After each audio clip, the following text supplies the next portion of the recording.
Check, check. Mic check, check, check.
Morning, Kev. How you doing?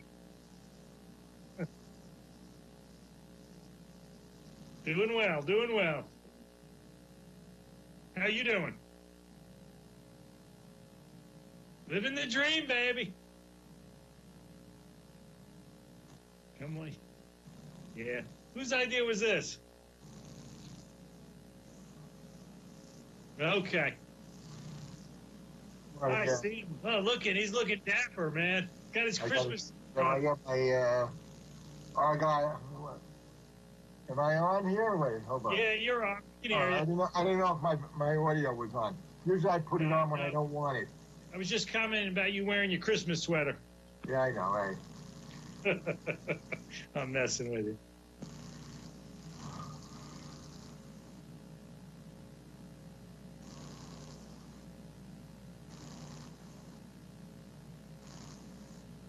Okay, thank you. I'm going silent. Yep. Bye-bye.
Morning, everyone.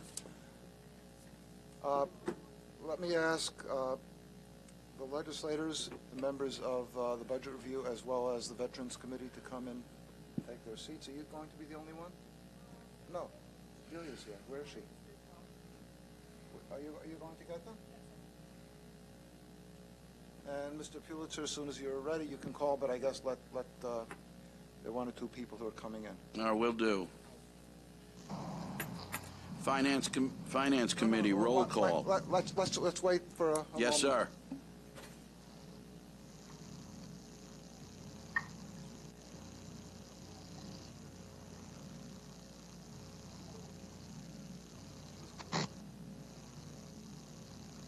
Why don't we just start?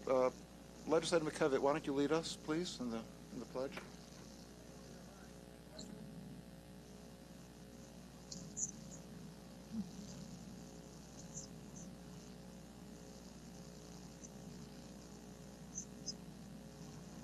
All right, Mr. Pulitzer, if you please. Thank you, sir. Finance Committee, roll call. Legislator Joshua Lafazan. Here. Legislator Arnold Drucker. Ranking Member Ellen Birnbaum. Here. Legislator Rosemarie Walker. Here. Legislator Thomas McKevitt. Here. Vice Chairman Vincent Muscarella. Here. Thank you. Chairman Howard Copel. Here. One more time. Legislator Arnold Drucker. Okay. Sir, we have a quorum. Okay, you got both committees? Yeah, I have veterans. Call that as well? Please. Sure. Veterans and Senior Affairs Committee, roll call. Legislator Ellen Birnbaum. Here. Legislator Delia DeRicci-Whitten. Ranking Member Deborah Muley. Here. Thank you. Legislator Stephen Rhodes. Thank you. Legislator Rosemarie Walker. Vice Chairman C. William Gaylord III. Present. Thank you. Chairman John Ferretti Jr. We have a quorum, sir. Okay, good. We're good to go then. I think I see RM, that would be Robert Miles, and Jeremy May, are you here as well? Yes. I see your both of your letters on the screen. Good. Thank you both for coming and joining us today. Chairman, excuse me for 1 second. Mr. Drucker has come into the meeting. Good morning, Mr. Drucker. Because of the epidemic, we're not having members of the public personally providing comments. However, we are accepting written comments, and written comments will be incorporated into the record of this hearing. Anybody who is online or otherwise can submit those comments to LEG public comments, one word, LEG public comment, no S, at nassaucountiny.gov. Just go ahead and submit it there, and we'll incorporate it into the record. Now, in 2018, the county underwent a reassessment of all residential properties, and the roll had been frozen for many years. The legislature provided the tools necessary for the reassessment, and the county executive, of course, is the one responsible for supervising it and actually making it go forward. We've had here in the legislature several hearings in response to a number of errors, and we've passed laws promoting transparency of the process and the results. The values of the reassessment were used for the first half of the 2020 school taxes, as well as the 2021 general taxes. As a result of that, many face sticker shock having opened their bills. So we're back again to ask questions and to get information for our residents, many of whom are concerned about the actual impact of the reassessment, and they are concerned, some very justifiably so, that they can no longer afford to live in Nassau County. I believe, Legislator Ferretti, you've got some opening. Yeah, thank you, Deputy Presiding Officer Coppell. I, too, would like to thank Mr. Miles and Mr. May for attending today's important hearing. I'm concerned about the impact this reassessment has had on all Nassau County residents. However, as chairperson of the Veterans and Senior Affairs Committee, I believe it's important that we highlight how Nassau County's veterans and seniors have been affected by the process. Seniors in Nassau County live on a fixed income, and some have lived in their homes for decades and paid property taxes throughout this time period. Others have decided to downsize, moving into multi-unit residential complexes, hoping to save money and enjoy their golden years after retirement.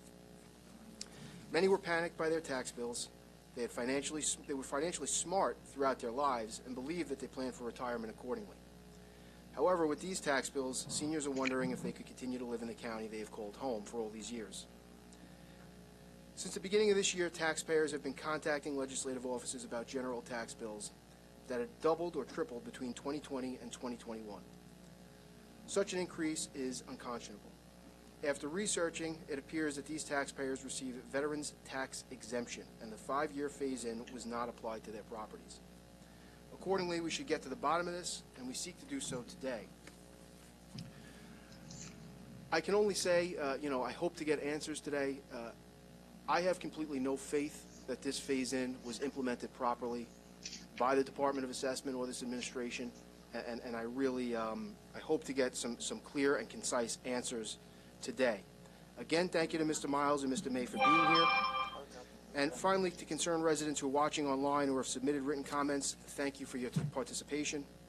We wish you could be here in person and look forward to the day when we can welcome you back into the chamber. But for today, we have received, or at least I have received, a handful of public comments, about 7, and after I give an opportunity to anybody from the minority to say a few words to open up the hearing, I would like to read them into the record. Delia, do you have anything to say, or? Okay.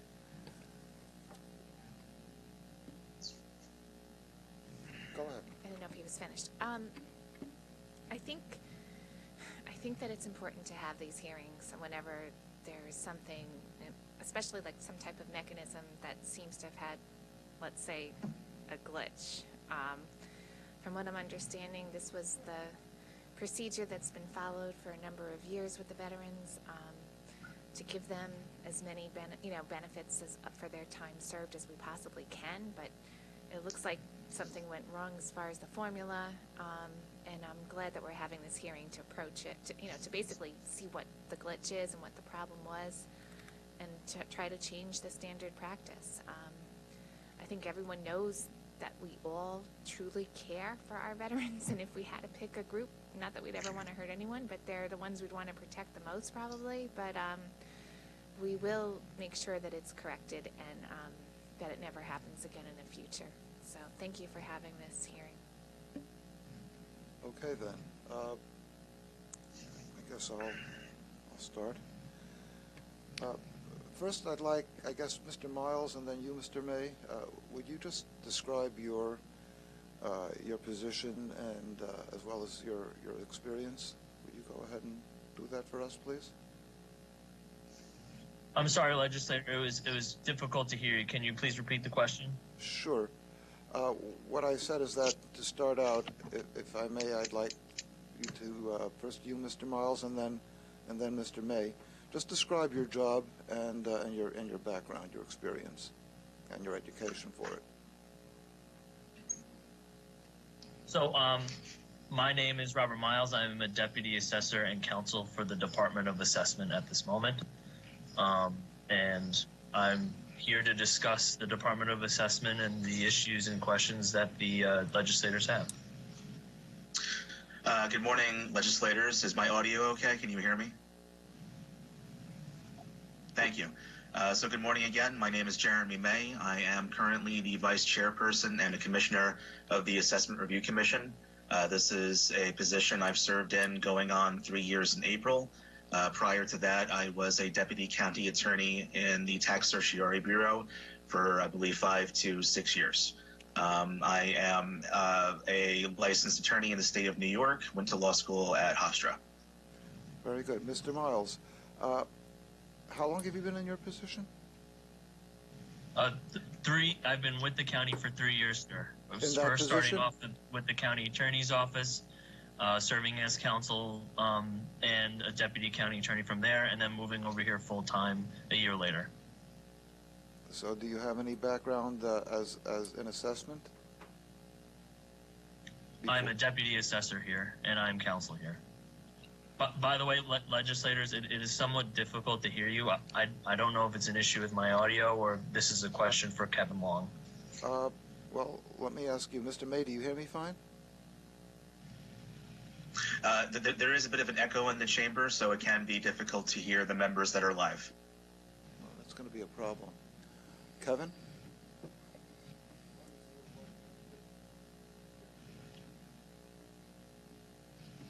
Why don't we all wait a moment, see if we can figure this out. But thank you for pointing it out. I don't want to be difficult, just want to be able to hear everything.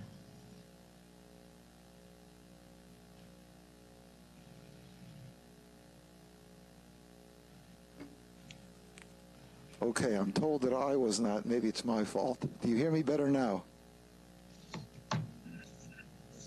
A little bit better, legislator. Mr. Miles is not completely convinced. My apologies. Mr. Miles, are you hearing me better? Is it possibly Mr. Coppell's microphone? In comparison, yes, legislator, I would say that your feed is clearer. Clear. It could be improved, but yes, clearer. Okay, let me try to get as close to the mic as I can. And we'll work this way. Okay. Mr. Miles, when you go ahead and you perform assessments for, you're doing a mass assessment, obviously, over here in Nassau County with the number of properties that we've got. What are the primary data fields for the various property classes that you go ahead and... I'm very sorry. It's garbled. I'm not sure what the issue is. All right, maybe I'll move. Mr. May, do you hear me fine? I do have a difficulty, sir. I think I caught the gist of your question, but I would understand why Mr. Miles might be having some difficulty.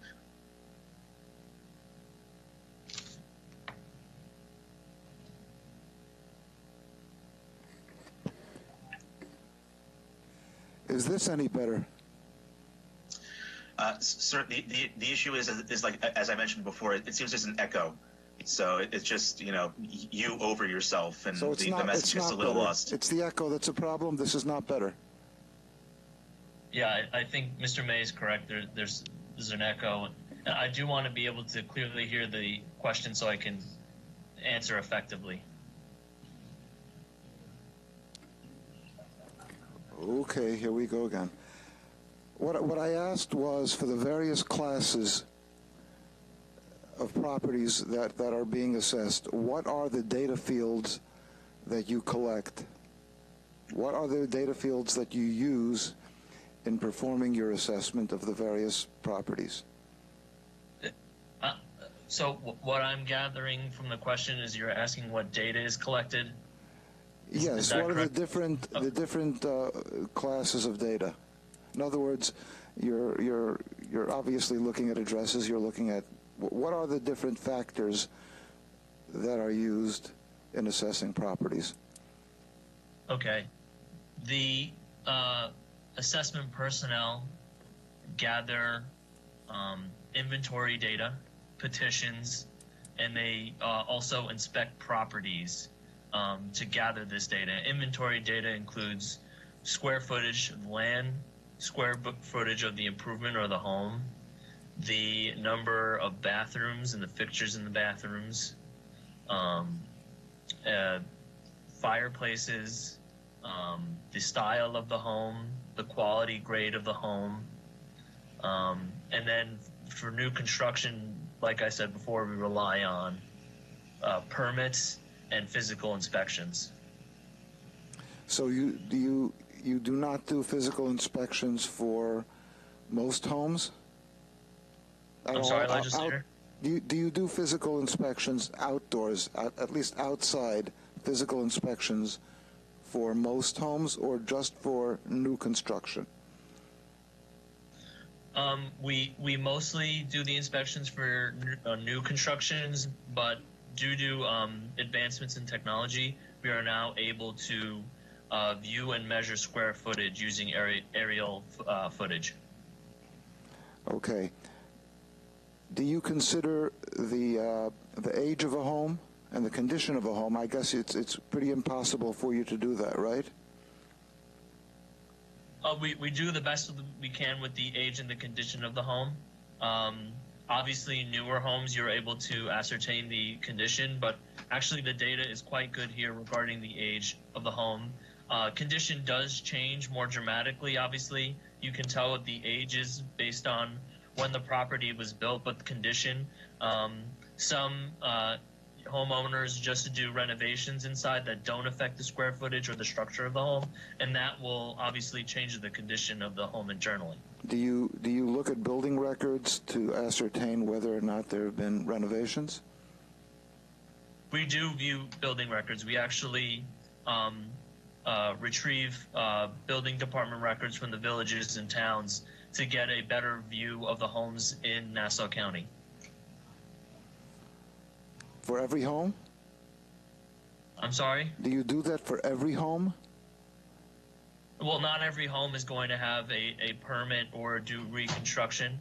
Well, do you look to see so- do you look at every home to ascertain whether or not that particular home does have such a permit, outstanding or closed, I should say?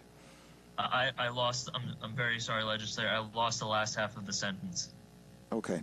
You said you do look at various homes to see if there are permits that have been issued and actually closed out. Do you look at Yes, all that's homes? correct. Do you look at all homes to ascertain whether or not such a permit has been issued? Well, we don't actually need to look at all homes for permits to be issued. The permits are actually maintained by the building departments of the other municipalities, and then we collect those permits and review those permits. When you say you It's a collect system them, that we've been using for a while, and it has worked in the past, and it does continue to work moving forward. Having a good relationship with the municipal building departments helps us greatly. when you say you collect them, do you on a regular basis get all of those permits that have been issued? Right, as regularly as possible. Some building departments are a little bit smaller than others and have smaller shops, so it may take some time to get the information from them. Not every building department uses electronic record keeping, so paper format obviously is a bit slower, but yeah, we gather whenever the building departments are able to send the information. So since you don't get all of the information, as you've just said, because some of the building departments don't send it regularly, you're definitely going to have quite a bit of inaccuracies introduced into the process. Right? I don't believe, legislator, I said we don't collect all the data. I just said for some building departments it's harder to deliver the information in a timely manner, but we still request that they do so and actively go and retrieve it. So ultimately you do get everything. Is that right? Yeah, we get all the permits from the Okay. building department. All right. And what is the approach? And they're all very cooperative. Okay. What is the valuation approach that you use for residential properties? Do you use the cost approach? The sales? I'm sorry, you don't use the cost approach anymore, obviously. Do Correct. you use the sales comps? Is that what your approach is for value? What is the approach for valuation? You're talking about the market analysis? Yes. Yes. That is the prevailing method used by assessors throughout the state and the country. Is the market analysis using the comparable sales approach. And what do you do when there's not a lot of sales in an area? You try to gather as much information from the school district, and if not a little bit farther out, and then you base the most comparable sales to that building on the subject property, and then compare the differences in the inventory between the two. Or Okay. obviously more than two, but the other comparable sales. So why don't you go ahead, just for the benefit of people who are struggling with this rather arcane concept, tell us about the level of assessment and how it's applied, how it's established. I know there's a 0.1% legal or a level set by the county, but every year in the past, you would go ahead and either have it established by the court or negotiated. When I say you, I meant the department. Would have it an actual level of assessment either set by the court or negotiated. What's happening now so that you make sure that you've got equity?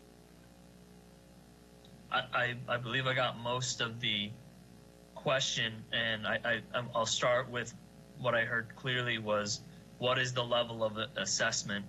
And the level of assessment is the ratio between the market values in the assessing district and the assessed values in the assessing district, which creates a ratio. When you develop an assessment, you multiply the market value by that ratio or level of assessment to produce the assessment. So you used to negotiate the actual level with most of the, I guess, the tax certiorari firms. Well, the Department of Assessment doesn't negotiate the level of assessment. Not anymore, but there was for a while. And No, the actually, Department of ARC did, Assessment right? never negotiated the level of assessment. No. The level of assessment is set by the Department of Assessment, Okay. and that's it. And how do you find that it's, well, let me ask you, Mr. May, how about you? Do you negotiate, does your department negotiate the actual level, or has it in the past? Well, it wouldn't be correct to say that we negotiate the level, legislator. The ratio can be challenged as part of an application to the Assessment Review Commission. And the Assessment Review Commission, as part of its review of an application, would have to make a determination if the level of assessment was accurate or if some modification need be made. So, in the past, that has not been a matter of discussion among the various firms as together with your group? In the past, the Assessment Review Commission, in arriving at a determination of level of assessment, does enter discussion with representatives and representative firms to, arrive at a figure that is accurate. They have input and they make their suggestions as to what the actual level of assessment is, but ultimately the Assessment Review Commission does have the responsibility of making its own determination as to that number. Of course. And how is that number working out lately?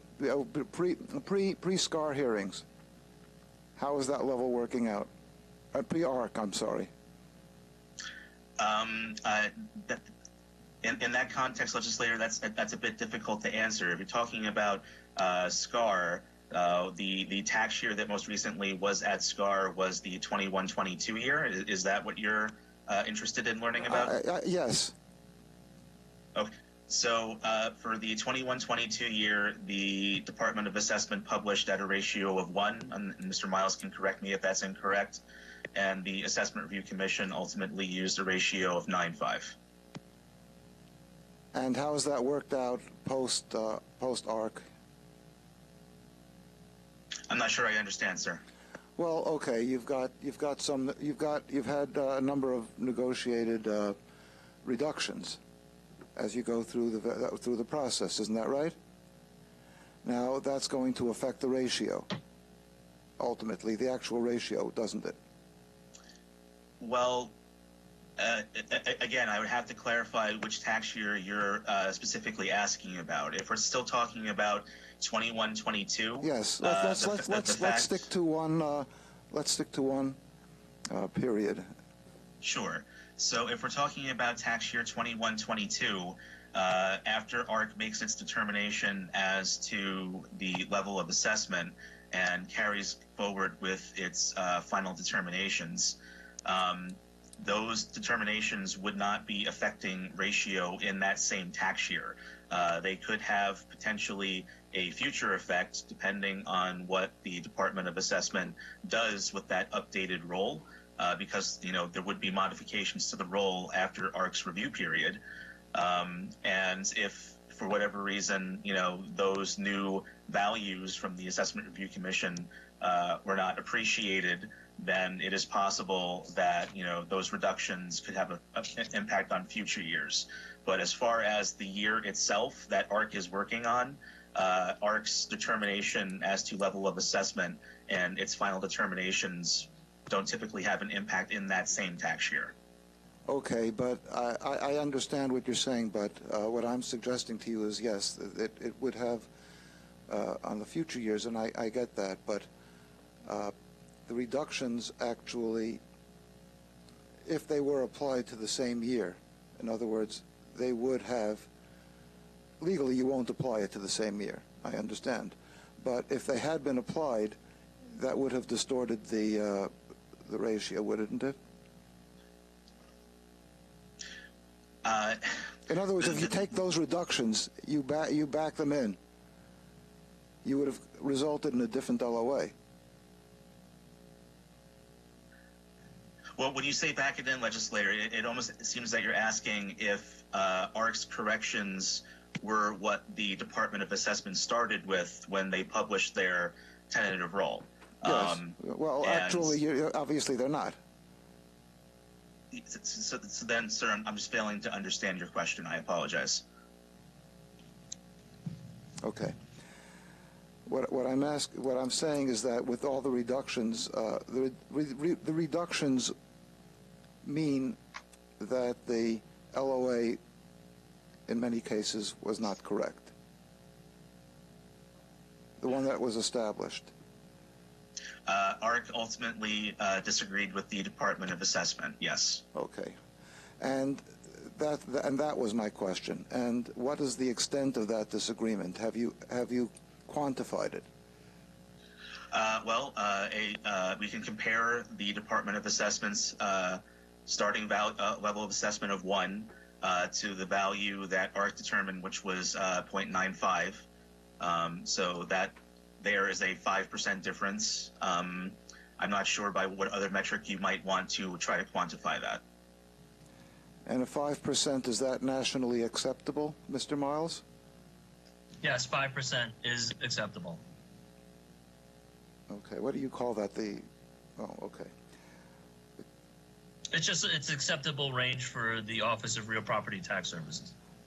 Okay. Have you, and I'll put this question to both of you, the differential, the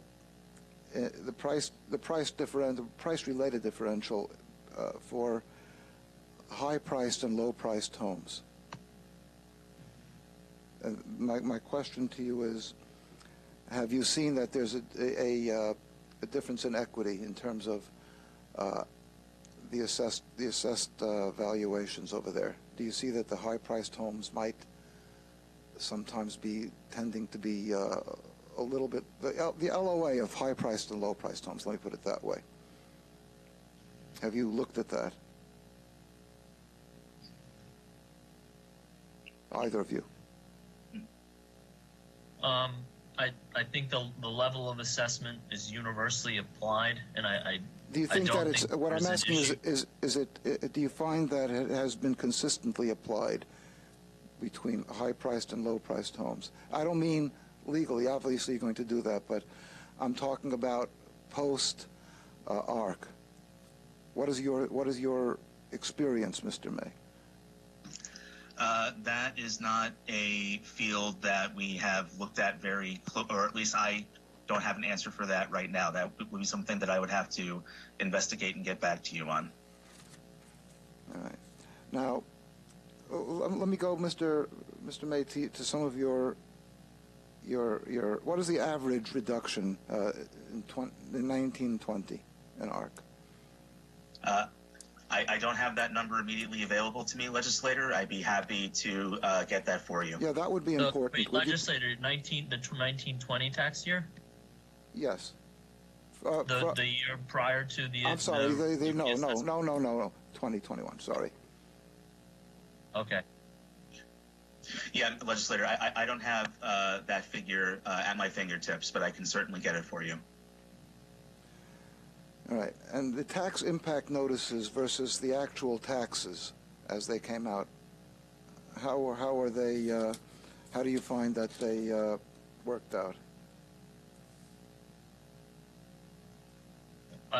Legislator, I'm not sure what You the sent question out, we is. sent out tax impact notices several times versus actual taxes, final taxes.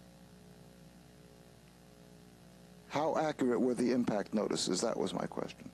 Well, remember when we testified back in the fall and then again in the winter, I think several times, we were using the 1920 tax rates because we did not have the 2021 tax rates.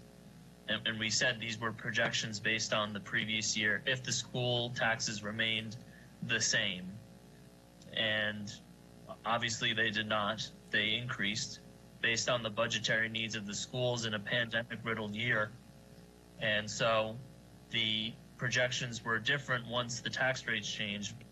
But I'm fairly positive that we intimated to this body that we were using a previous school tax year. Are you saying that the inaccuracies or in the projections were primarily due to school budget increases? I'm saying that it has an effect on the projections, absolutely.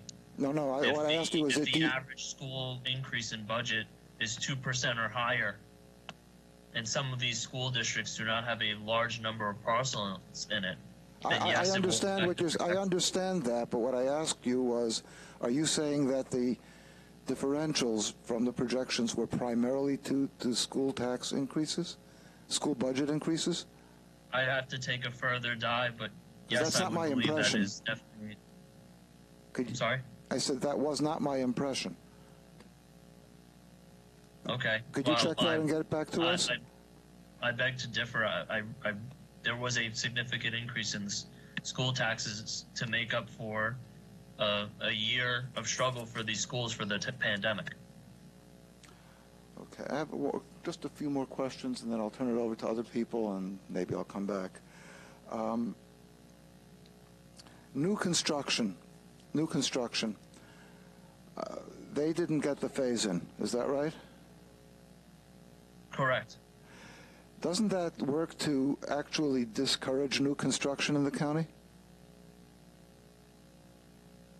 I'm not sure, legislator, but legally it was consistent with other taxpayer protection plans or 485S's, which are sections of the real property tax law, where new construction was excluded from reassessment exemptions. I am not quarreling with the fact that that was the law, but we asked for some changes in the law, and I'm suggesting that perhaps that ought to have been one of the changes as well. It's people who planned and started new construction sometimes years in advance were shocked to find that their taxes were sometimes multiples of what they had anticipated, and for those people, that's a disaster. Well, legislator, this isn't a new issue. This is something that occurred during the previous tax rolls in a frozen roll, where you had very low, undervalued properties, and then the new construction would be implemented in full on the assessment rolls. So this is not an entirely new situation. This is something that occurred during the previous administration for previous tax rolls, and it is something that we're looking at now. And as compared to previous administrations, there's an attempt by this one to improve that situation. Okay, well, I think we ought to go ahead and do something actively to try to fix that. I think we're probably not doing enough. Mr. May, and Mr. Miles, the claim has been made by the administration that the 2021 roll was probably the most accurate in history. And ARC has generally supported that by by adhering pretty closely. You say what is it? You say 0.95 LOA versus the 0.1, which is no, the 2021 level, ratio at ARC was 0.1 for 2021. What I've been hearing, and correct me if I'm wrong about that. I've heard that you've got about 15% reductions in ARC. Is that about right? In 2021, yeah. When you say 15%, are you talking about of numbers of cases? As percentage of cases. Give me one moment, please. I'm sorry? I said just give me one moment, please. You're asking about the reductions as far as percentage of cases, and just give me one moment, please.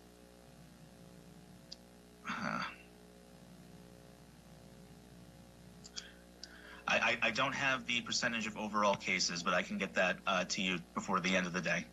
That would be useful. Thank you.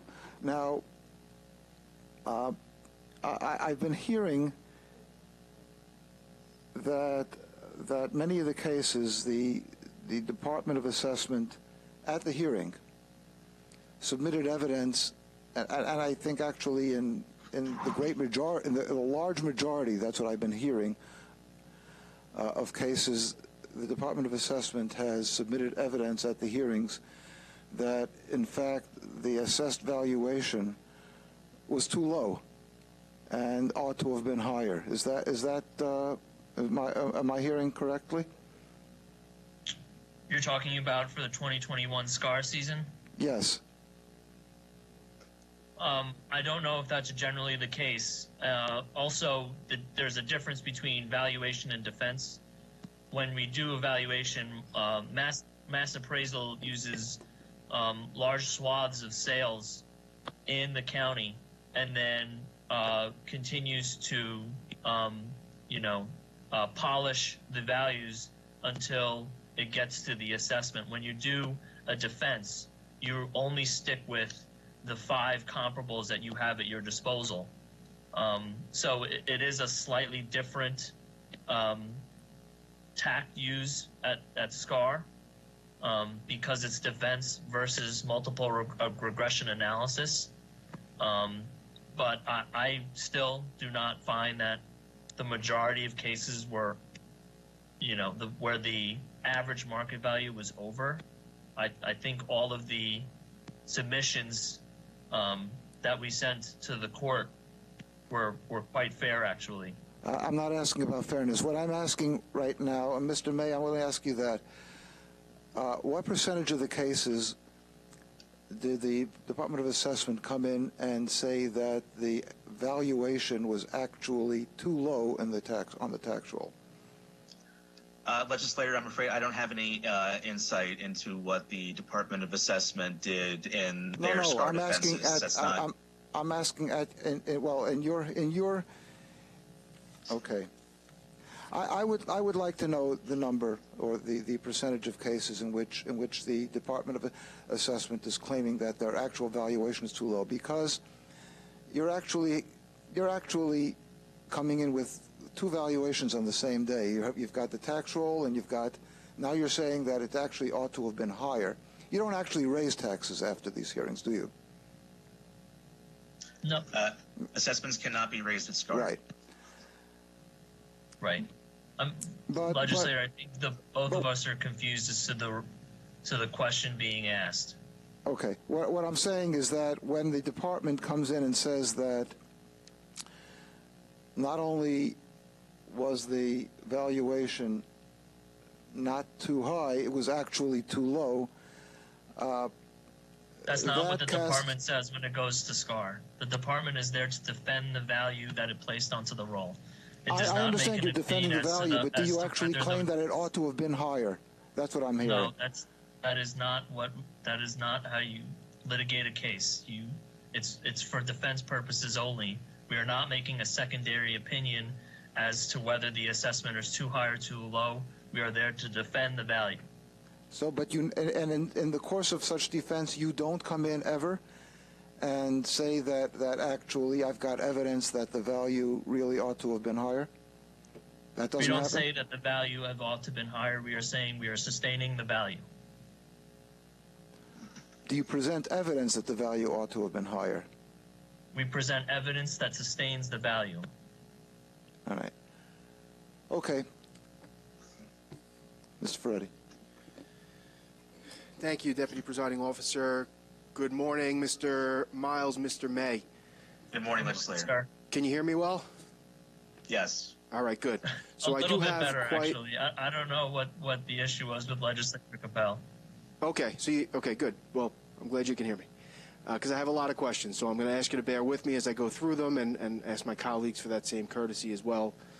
I'll try to be as quick as I can, and I'll try to start with Mr. Miles, and I'll hold off on the questions for Mr. May until after I'm done with the questions on Mr. Miles. Before I get to my questions, though, I do want to follow up on something that Deputy Presiding Officer Coppell brought up, and that was permits/certificates of occupancy that get sent from local municipalities, those being the towns, villages, to the county. Do you know, Mr. Miles, of any lag time between the time that a certificate of occupancy is obtained from a resident until the time that the county gets a hold of it? I'm not aware of the actual lag time or what the averages are or any relationship between the department, the building department who sends it, and the lag time with the certificate of occupancy. Well, I'm pretty certain it varies, but I am not sure. I haven't studied that. COs are dated, right? Yes. And so, for example, in the town of Hempstead, the COs that you're receiving this year, when are they dated? Are they generally from the same time period, or are they all mixed and jumbled? In other words, are you receiving COs from 2019 this year?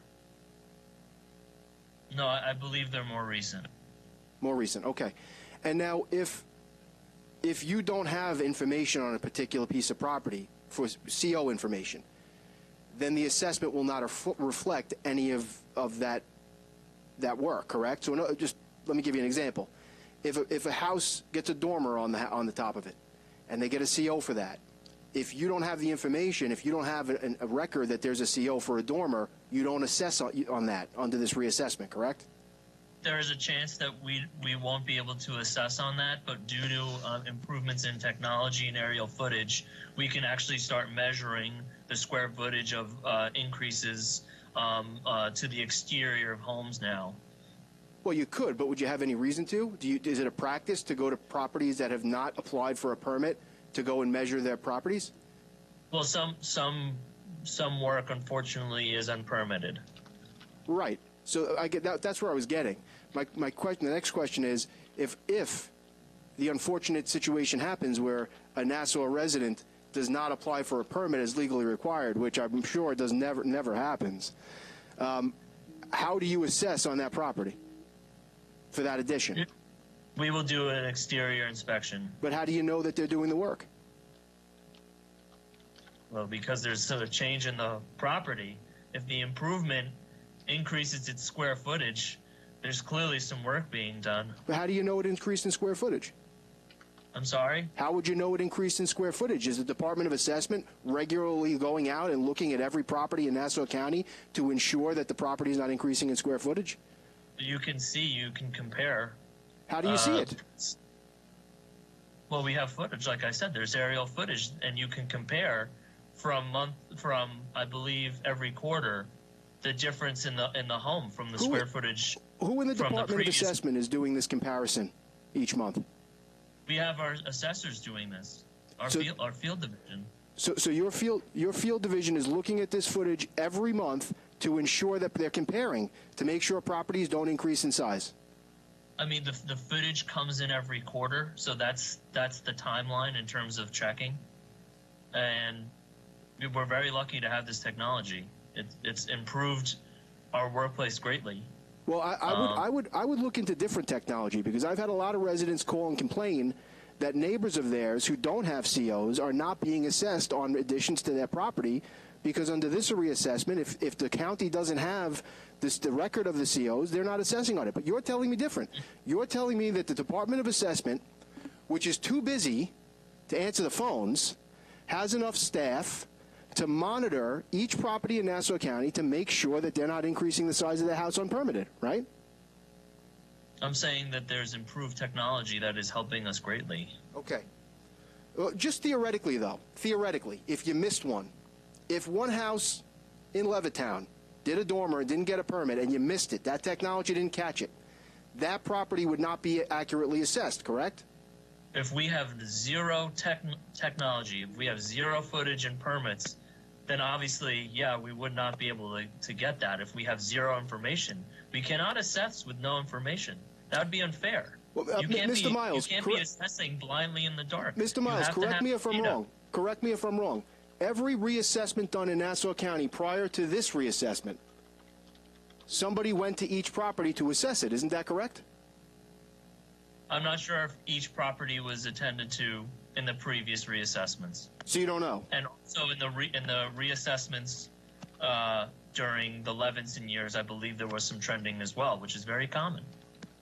Were there on-site inspections under previous reassessments in Nassau County? There were some on-site inspections. Some? But that's common amongst all assessing jurisdictions.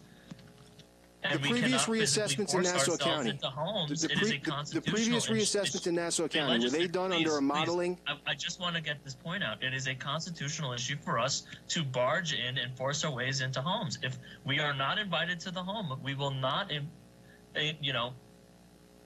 Excuse me, Mr. Miles. Mr. Miles, didn't you just testify 2 minutes ago that Nassau County has technology where there are aerial views of the size of the property, the exterior of the property? Didn't you just testify to that? Correct, but we don't. If we are not invited inside of the home, we talked about inside. I didn't talk about inside. What I'm saying is, in previous reassessments, isn't it true that these site inspectors would go to the property and look at it with human eyes? Isn't that true? Yes, but okay, that's all I'm asking. Thank you. Not every property was attended to. Moving on. And like I said in the past, not every assessment was based on an inspection. There was trending involved. This is a common practice throughout the state. Okay. Newsdays reported that 65% of residents saw tax increases on their school tax bills as a result of this reassessment. Is that report accurate? I'm not sure. I didn't work on the report. Well, what's your assessment?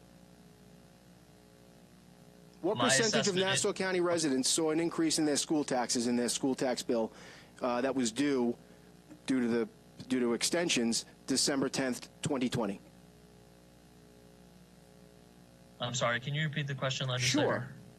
What percentage of Nassau County residents saw an increase to their school tax bill that was due December 10th, 2020? First half 2020. What percentage saw an increase? I've seen the reports of it being 60%. You saw 60%. Where did you see that report? I've seen the reports. It's I don't know. It's 65% Newsday. I haven't performed the report. The Department of Assessment was very quick back a year or two ago to say only 52% would see increases in their tax bill. So you came up with that projection, but in the month since the tax bills came through, let me finish. Not once has the Department of Assessment calculated an actual impact to Nassau residents on the school tax bills. You can't tell me what percentage of residents saw an increase in their school tax bill? Recall when I said earlier that the tax impact notices that we sent out multiple times were based upon the 1920 school budget. That's fine. I'm not talking about that. I'm not talking about the tax impact notices. Well, that would be the difference between the 1920 school taxes and the 2021 school taxes. There is an increase. I don't know what you're talking about. The 1920 school taxes based upon a pandemic-riddled year. What I'm asking you is a very simple question. Do you know, yes or no, what percentage of Nassau County residents saw a school tax increase on their first half 2021 school tax bill. Do you know that? I have not done the report. Okay. And I will not comment on a report I did not do. Has anyone from the Department of Assessment calculated that number? It's been calculated by other experts. I have not seen the department calculate that number. How many school districts are in Nassau County? I believe 54. Out of those 54, do you know how many pierced the 2% property tax cap? A large portion pierced the 2% property cap. Is that right? Yeah, a large percentage. Are you sure? Yes. Okay. Do you know which school districts did not pierce the cap? Few, but I don't know them offhand.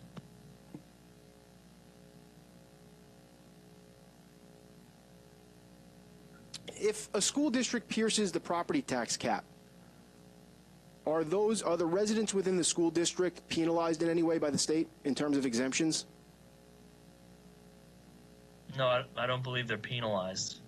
Do they lose any exemptions, or is there any impact on those residents from the state? I don't think they lose exemptions from the county standpoint. It doesn't change the exemption percentage because of the tax cap.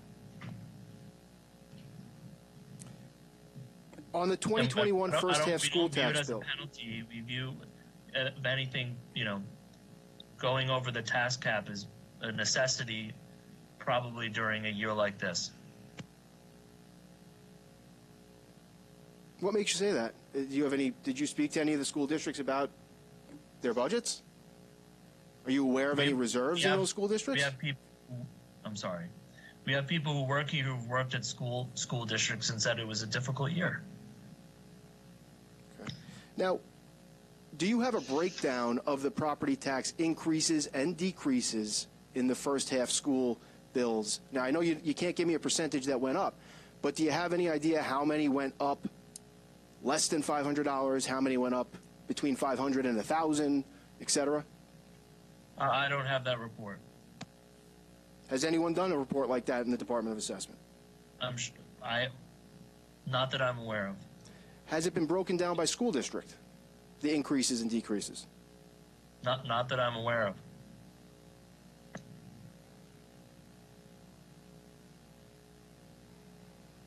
Can it be? Can you do it? Can the Department of Assessment do a breakdown like that? We can break down by school district. We'll have to break it down on a by parcel basis. It'd be 380,000 parcels. I'm sure it can be done. It would take some time. All right, I'd request you do that, and if you could provide it to the Office of Budget Review, I'd appreciate it. Okay, I'm marking it down now. Okay.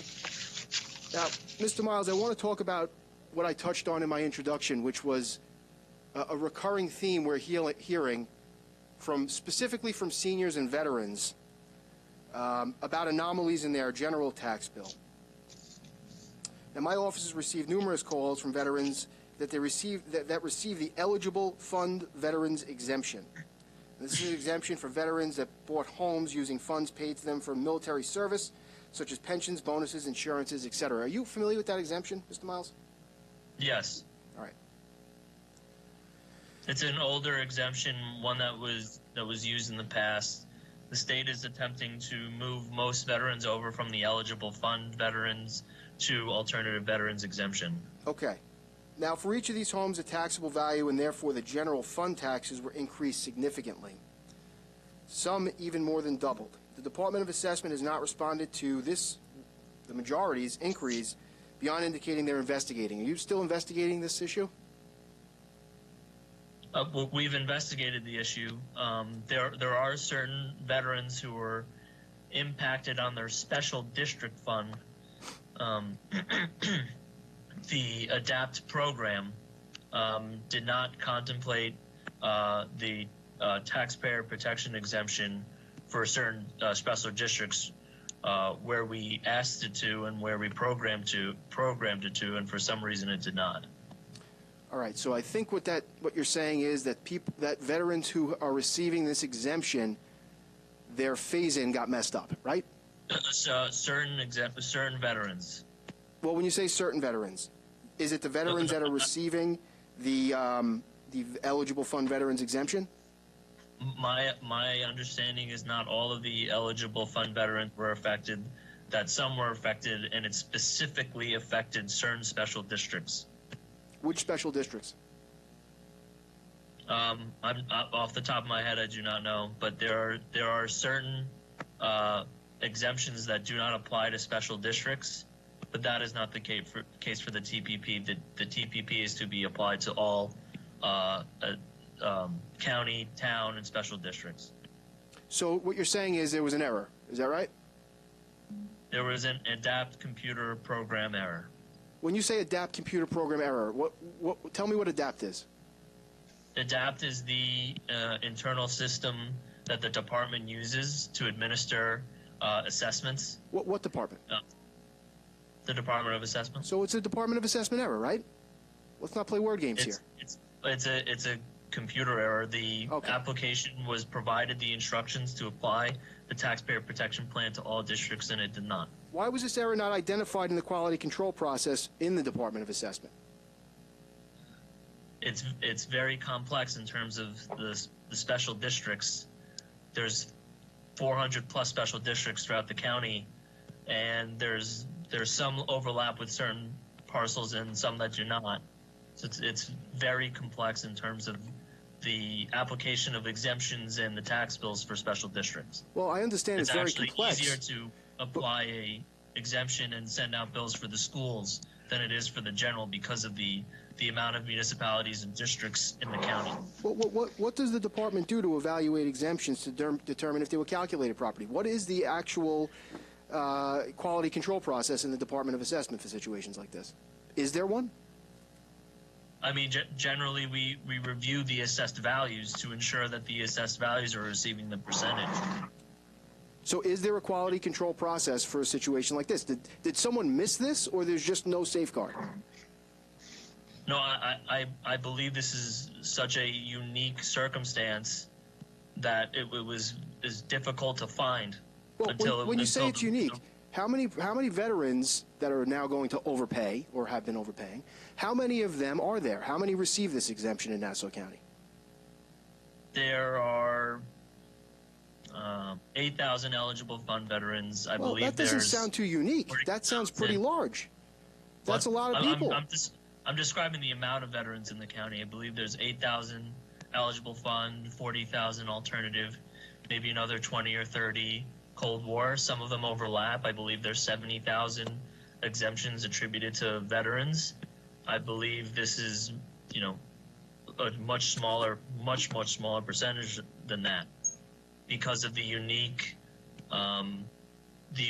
of the eligible fund exemption and some of the other exemptions compared to the special districts and the taxpayer protection exemption. So how many veterans were affected by this? I believe 4,000. So there were 4,000 errors? Is that correct?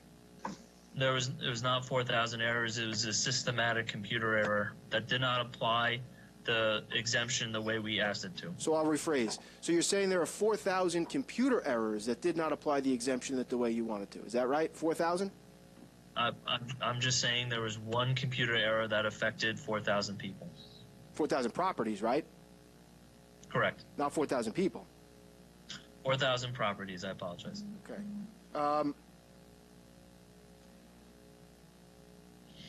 Now, I've had multiple phone calls from veterans, and so have my colleagues, and I'm sure on both sides of the aisle, that have called screaming about this issue, and they've told us, to a man or a woman, that the Department of Assessment is acknowledging there's an error and saying it's coming from the respective receiver of taxes offices. Is that true? I'm not aware that I've talked to one of the receivers who said that one of our employees was making this claim, and we addressed that, and but that is one of the receivers. Did the receivers of taxes calculate this exemption? No, the Department of Assessment calculates the exemption. Okay. And do the receiver of taxes qualify veterans for this exemption? I'm sorry? Who qualifies the veterans for the exemption? Is it the receiver of the taxes or is it the county? No, the veteran applies for the exemption, and then the department reviews the application and then determines if they meet the legal qualifications. What department? The Department of Assessment. Okay. So is this error to 4,000 properties where veterans live, is that the county of Nassau's error or is it the receiver of taxes error? Let me rephrase. The county's computer error or the receiver of taxes error? I never claimed there was a receiver error. I never claimed there was. I'm not saying you did. Mr. Miles, you're a deputy county assessor, correct? I'm a deputy assessor and counsel. Okay. And don't you have staff there that you are the supervisor of? Yes. Well, that's why I'm asking you these questions. I understand you wouldn't personally answer the calls, but if your staff is answering the calls and directing people to the receivers and saying the receivers are making the error, that's something that you need to address. Wouldn't you agree? I have addressed it. It was I think it was a singular circumstance, and we addressed it. And I told the receiver as such. Okay. So what's the plan? He was very gracious. We have 4,000 properties that are now phased in, well, aside from the ones we've already uncovered and had previous hearings on. Now we've got 4,000 more, this affecting veterans and their family members. What's the plan to rectify this? There's the standard New York State real property tax law sets forth in Article 5 that you can correct errors such as these. Excuse my ignorance. What does that mean, Article 5? What is it? How do we get these people their money back? They've been overcharged. What are we doing to get their money back? Well, based on timing, I believe that we can correct the issue and potentially change the tax bills before the impacted parties have to overpay. Okay, so now their general tax bills were already sent, right? They're already on the website. Presumably, some have already paid it. Yeah, we will work with the town receivers for the solution in terms of creating the corrected bills, and those who overpay and cannot get their money back will receive a refund and receive a corrected bill in the second half. Okay, so they'll get a refund. They're not going to have to wait for the second half to get a credit. They're actually going to get a check that's cut from the county sometime in the near future to reimburse them, correct? I'm not aware. I'm not going to speak for the receivers in terms of there being a credit or anything. The standard practice is refund and then corrected bill. Is the county responsible for the funds that are lost due to the correction? I'm sorry, I lost you on the last part, Sure. legislator. I'll repeat it. Is the county responsible for the funds that are lost due to the correction? Yes, the fiscal impact is to the county under the county guarantee. Okay. So just so we're all clear on that, that means that whatever's paid back, it's going to come from the county, even though the county didn't collect all of that, right? Correct. Okay. We guarantee, for the schools and the towns. Now, tell me the calculation. What's the value of this 4,000 computer error mistake? I believe it's in the 5 million range.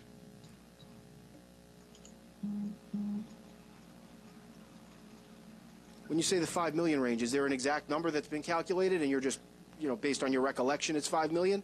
Or is there no number that's actually been calculated yet? Based on my recollection, but the calculation is being confirmed. Okay. So, would you agree that that 5 million is now going to have to be absorbed by all Nassau taxpayers? It's a 5 million charge to the county. Well, is it just who pays that? I mean, it's the residents, right? I don't know the budgetary practices of the Office of Budget.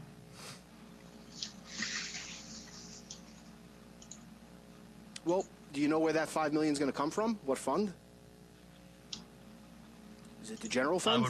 I would ask that question of the Office of Management and Budget. Okay.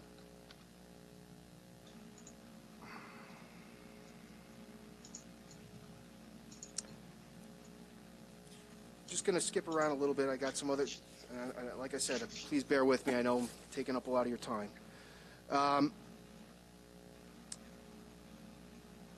In terms of the recent lawsuit that was settled between the county and numerous residents who sued the county over the reassessment, there were settlement terms that were agreed upon by the county that I'd like to ask you about and ask where we are in terms of compliance of those terms, meaning the Department of Assessment.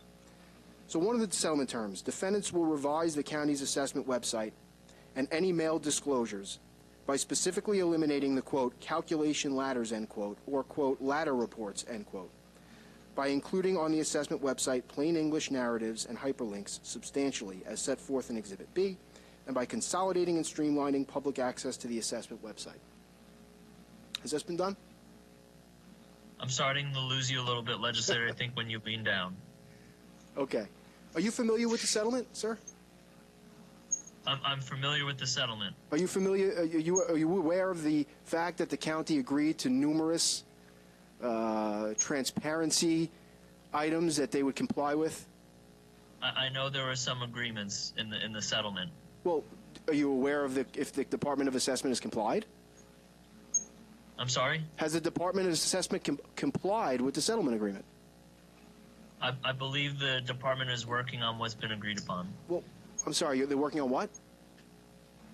I keep losing you, I apologize. They're working on what? I believe we're working on what has been agreed upon.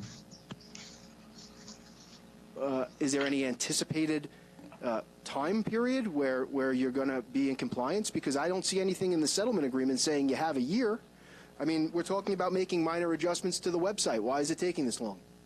I will check with the IT department.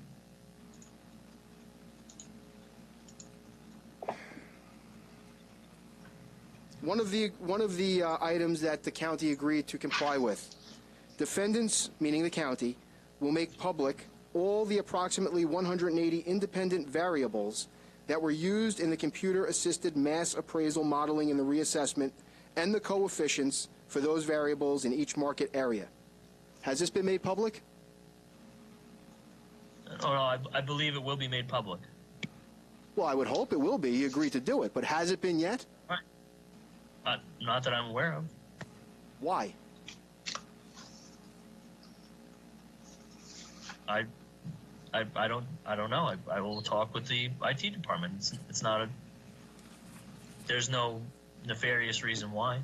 Defendants will publish maps on the assessment website showing all the market areas and neighborhoods used in the reassessment and explain how the neighborhood coefficients were determined in each market value. I'm sorry, market area. Where can I find these maps? The neighborhood maps? No, what I just read. Defendants will publish maps on the assessment website. I don't mean to be rude. Like I said, sometimes when you're bending down, I miss some of the words. I apologize. I'll try to speak more clearly into the microphone. All right, thank you. You're welcome. Defendants will publish maps on the assessment website showing all the market areas and neighborhoods used in the reassessment and explain how the neighborhood coefficients were determined in each market area. Has this been published on the website?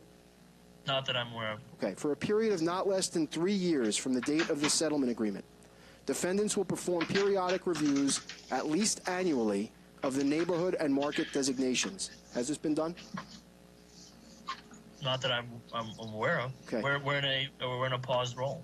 Okay. In the next 7 years, defendants agree to perform comparative market analysis for the 3,000 highest valued and 3,000 lowest valued properties in the county to assure the continued fairness and accuracy of the valuation of those properties. Has the first analysis been performed? Well, we haven't performed evaluation since it's a paused roll. So no? We haven't valued anything. It's been a paused roll. Okay. So it would be counterintuitive to value 6,000 properties and leave the rest of them paused. Isn't that independent of the roll? Why would that be independent of the roll? Well, comparing a market analysis doesn't mean you have to change the roll. You can do that with a frozen roll, can't you? We can compare. Well, you agreed to. Not going to change the valuation. I'm not saying it did. I mean, there's a settlement agreement. You can comply with it or you don't. I mean, we'll comply with it. We'll have our internal numbers. Okay.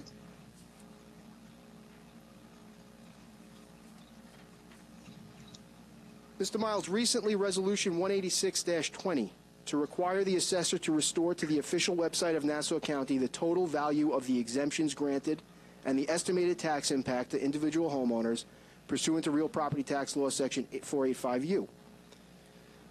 On December 28th, the county executive signed Resolution 186-20 to restore to the county website information detailing the total amount of the phase-in exemption and the full value of the tax impact associated with the exemption.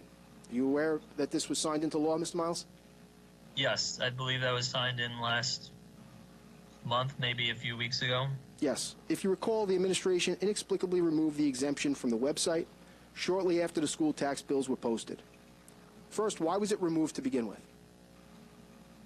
I'm not sure, but I believe currently we're working on putting the number back up, making sure the number is clear.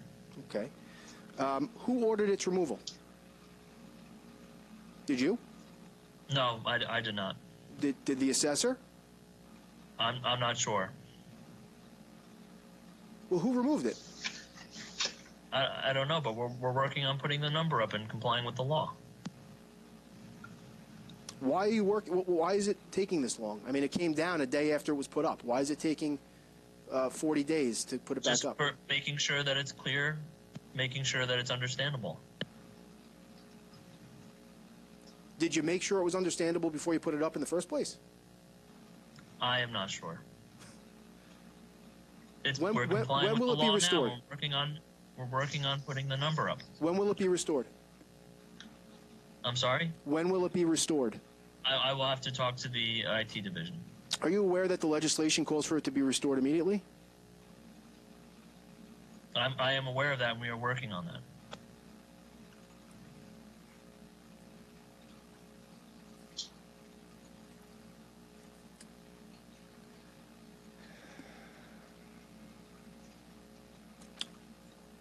My understanding is that the 22-23 roll is frozen, correct? It's a paused roll, correct? All right. Now, the phase-in in assessed values will continue unabated, notwithstanding the frozen assessment. Is that correct? Correct. So, will individuals that have experienced a tax increase in year one of the reassessment continue to see that increase be phased in over the 4 years, despite the fact that the county executive and the assessor decided to freeze the roll for 22-23? I'm not sure what the question is. I Okay. apologize. Does the 22-23 frozen roll affect the phase-in and the impacts of the phase-in at all? I don't know the tax impact. We are 2 years away from that. Generally speaking, if you receive a tax increase as a result of the reassessment, it gets phased in over 5 years, correct? It's not tax increases that get phased in. It's assessed values. I said the tax impact gets phased in over 5 years generally. Is that correct? I understand what you said, legislator, but I'm going with what the law says. The law says you phase in market value increases, and they are equalized using the level of assessment. I understand that the It's tax... not based on tax impact. It's not based on tax. It's based I didn't on... say it was. I understand that the assessment gets phased in over 5 years. What I'm asking is generally, those who have an increase over 5 years in their assessment are generally seeing tax increases over 5 years. Would you disagree with that? Are more people seeing a decrease when their assessment goes up? No, it's dependent. Remember, if everyone's going up 20% per year, that means everyone's going up 20%. So it doesn't necessarily mean that you're going up or down. It's dependent upon your relationship with your neighbors and the school district taxes and your county and general taxes. Okay.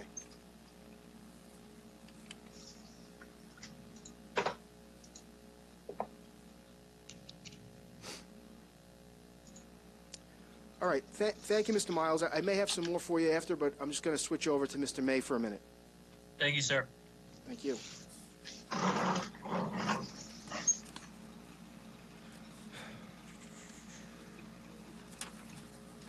Good morning, Mr. May. Good morning, legislator. Mr. May, how many challenges were made to the 2021 roll? I have that figure. One moment, please. For tax year 2021, we received 259,000.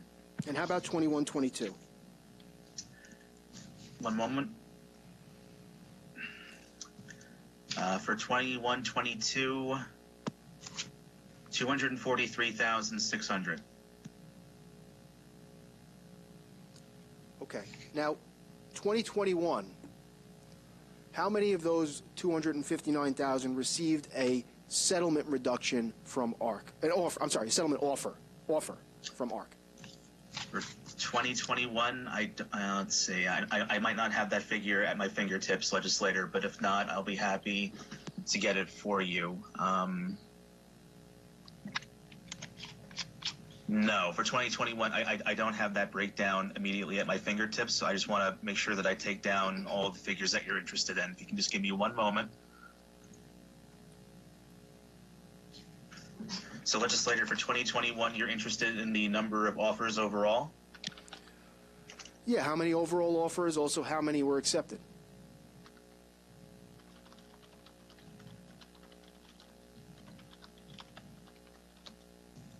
Okay, I can get that for you. Okay. What the average offer was? Percentage? The highest offer?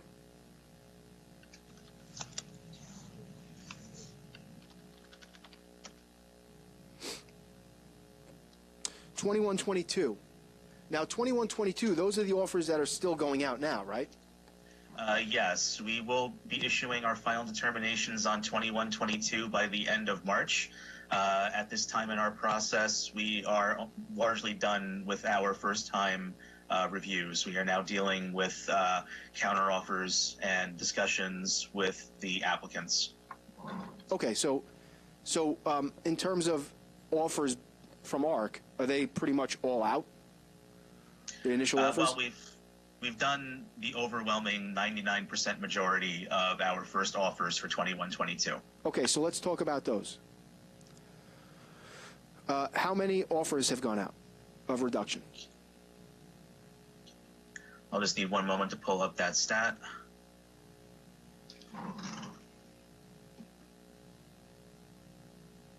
About 200,000. And how many of those 200,000 so far have been accepted? Approximately 55,000.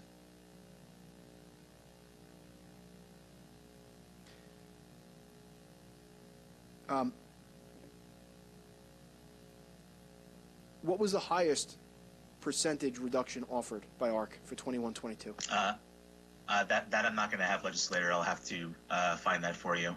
What was the average? That, again, I would have to get that figure for you. So you're interested in the highest and the average percentage? Yes, and this shouldn't be, you know, with all due respect, with these questions were emailed before the hearing, so you should have this down already. In terms of the questions. I do apologize, legislator. Okay.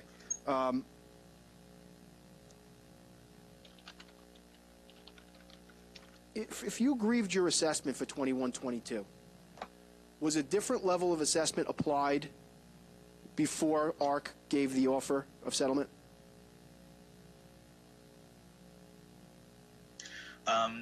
ARC's determined level of assessment for 21-22 would have been used to calculate our value and make the offer. So I think the answer to your question is yes. And what is that level of assessment? 0.95. All right, so I just want to make sure I understand this because this gets a little complicated. The level of assessment from the Department of Assessment when they calculate your assessment is 0.1, correct? Yes. Is what you're telling me, Mr. May, that if you grieved your assessment for 21-22, ARC applied a different level of assessment before mailing the offer? Is that correct? Yes. And that level of assessment is lower than 0.1, correct? Yes. And so correct me if I'm wrong, but for 21-22, which is year 2 of the reassessment, if you grieved your assessment, you automatically got a reduction offer. Is that correct? That is not correct, legislator. Okay, tell me why. Well, even we apply the level of assessment of 0.95 and we run the math. But if your resultant value does not indicate a reduction, ARC would not be making an offer. Okay, so in other words, if your property value increased, the level of assessment, even though it's lower, wouldn't automatically qualify you for a reduction, correct? That is correct. The level of assessment by itself would not guarantee a reduction. Okay, but you'd agree that decreasing the level of assessment for ARC purposes would certainly lead to a larger amount of offers than if you didn't, right? I couldn't say that that happens 100% of the time, but I think that's probably generally correct. Well, under the previous administration, did ARC use the same level of assessment as the Department of Assessment? Well, we are talking about a period of 8 years, so I'm not 100% sure, but in my time, certainly, ARC disagreed with the Department of Assessment and used a different level of assessment, yes. Okay, and the result of that was mass settlements, right?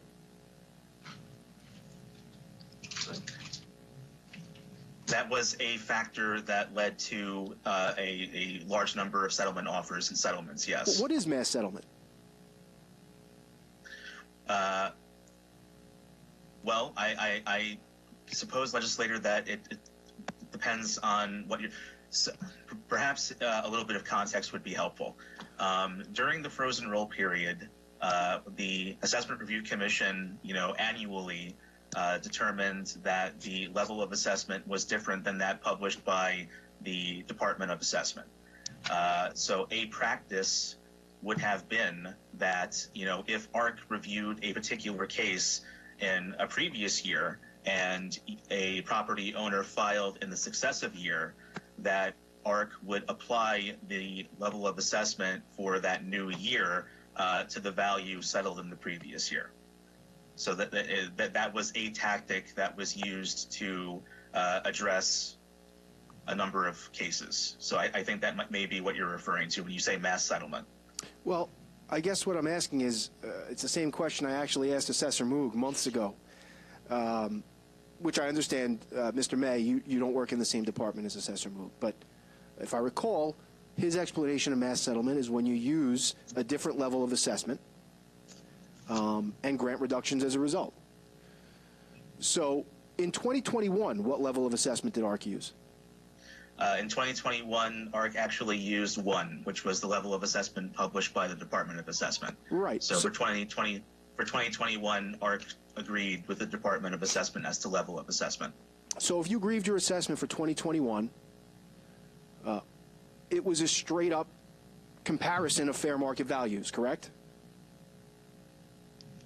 To the extent that there was no varied level of assessment applied, yes, absolutely. Right. So if my market value, I disagreed with it, I would say it's really worth X, which presumably is something less than what the Department of Assessment valued it at. And ARC would determine the actual value, and if it was less, they would offer a reduction, right? Correct. Whereas in 21-22, there's another variable in there, correct? It's not that there's another variable, legislator. In 2021, ARC still used the level of assessment to arrive at our assessed value. It's just that for 21-22, the level of assessment was different. So that, maybe an example would make this more clear. If the Department of Assessment assessed resident X's property at $400,000, and resident X grieved their assessment, for 21-22, if ARC determined that the Department of Assessment was correct and the property was worth $400,000, would the Assessment Review Commission send resident X an offer of reduction for 21-22? In that specific example, legislator, yes. Okay. So even though the ARC would be saying that the Department of Assessment was correct in their determination that that property was worth $400,000, the Assessment Review Commission is going to send a reduction. Isn't that correct? Again, in that specific example, yes. And what would their assessment with this 0.95, what would their assessment be reduced to as a result of this offer if they accepted it? I may embarrass myself by doing the math incorrectly, but I believe that would be an assessed value of $400 versus an assessed value of $395. Okay. I think you're off a little bit, but that's probably close. So is that $395,000 in this example correct?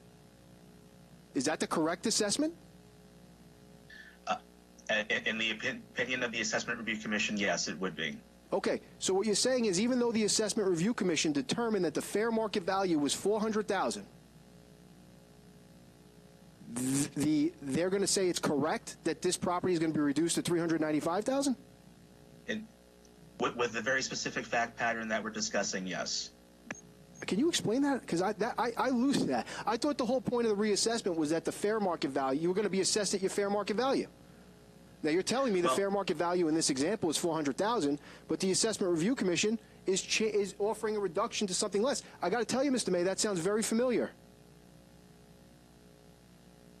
Well, so in both examples, the Assessment Review Commission and the Department of Assessment are agreeing as to fair market value, but because there is a disagreement as to the level of assessment, that ratio between fair market value and assessed values, the ARC and DOA, despite agreeing on fair market value, will end up disagreeing as to assessed value. And, so isn't that exactly what we would have heard under the old system?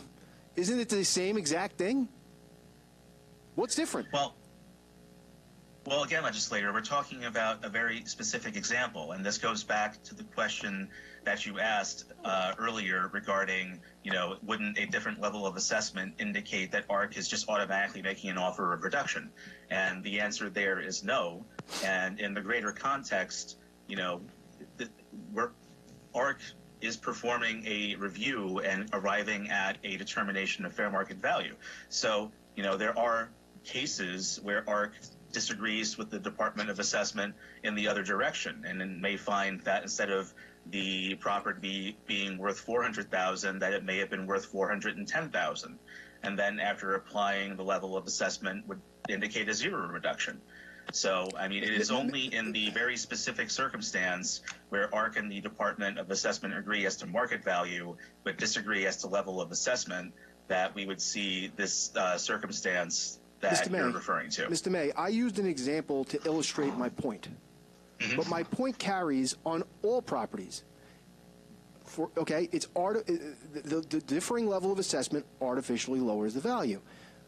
If the property is assessed at $400,000 and ARC determines it's worth $390,000 fair market value, will the offer be $390,000, or will it be something less because there's a level of assessment that's applied at 0.95? Well, ARC's offer of fair market value would be $390,000, but our offer of assessed value would be something less, right? I'm sorry, I didn't. Would be something less, right? It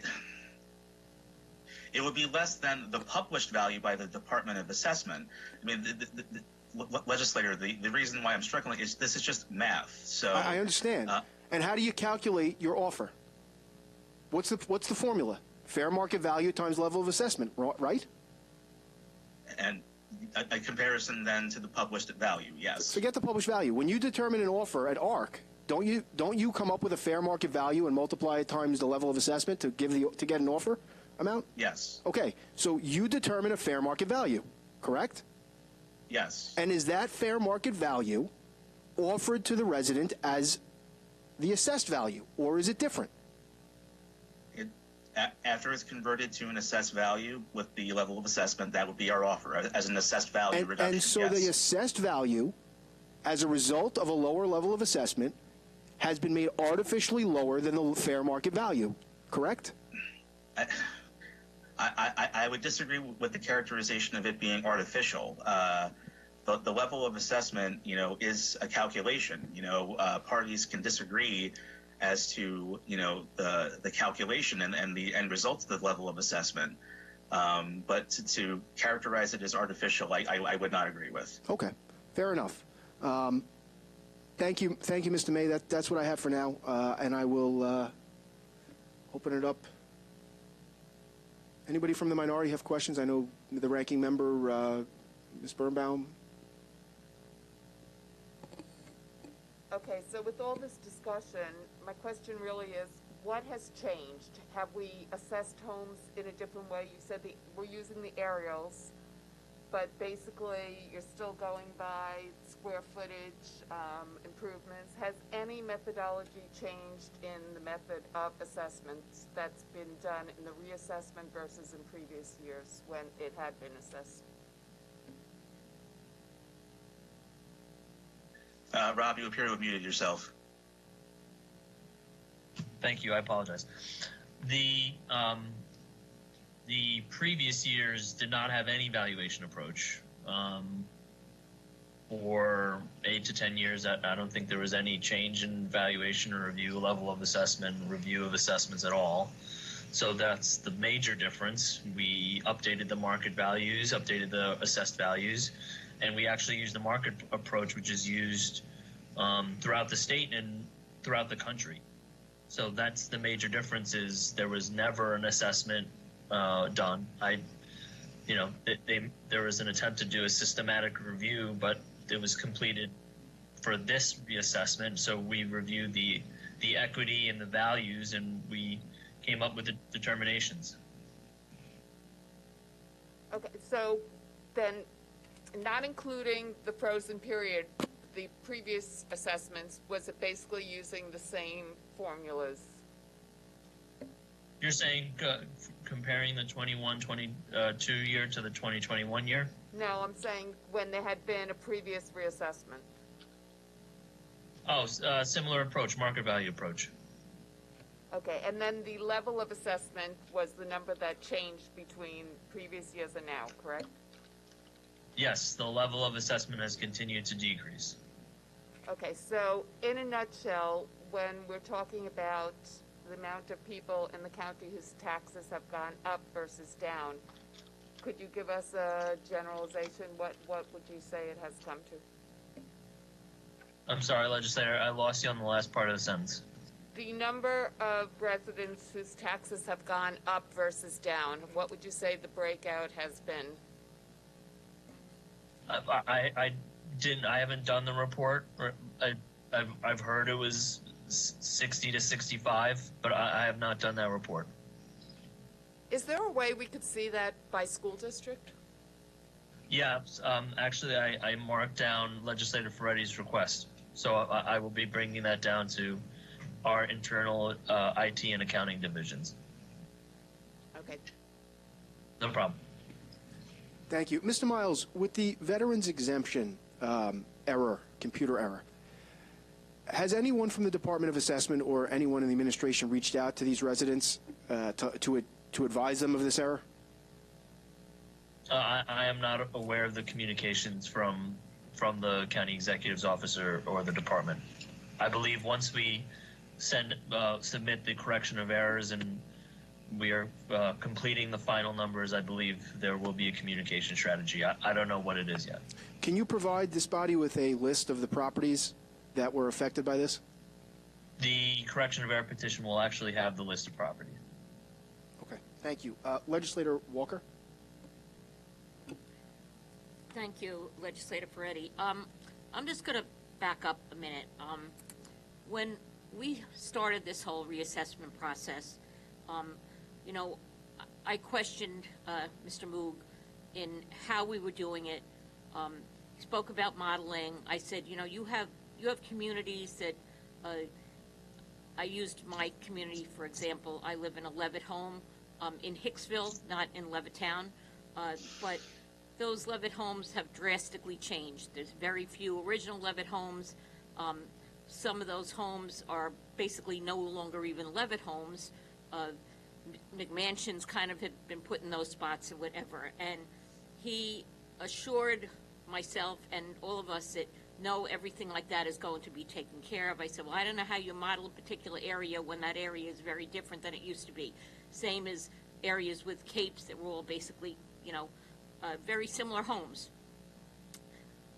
Also, you spoke about getting the information from the towns as far as permits and what changes have taken place in various homes.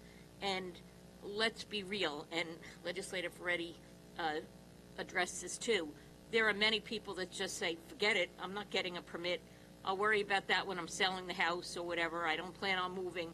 So all of those homes, unless you really did an aerial view of each one of the homes in Nassau County, you're not going to know that. So people who do the right things, once again, lose out, and people who don't do what's right, they benefit.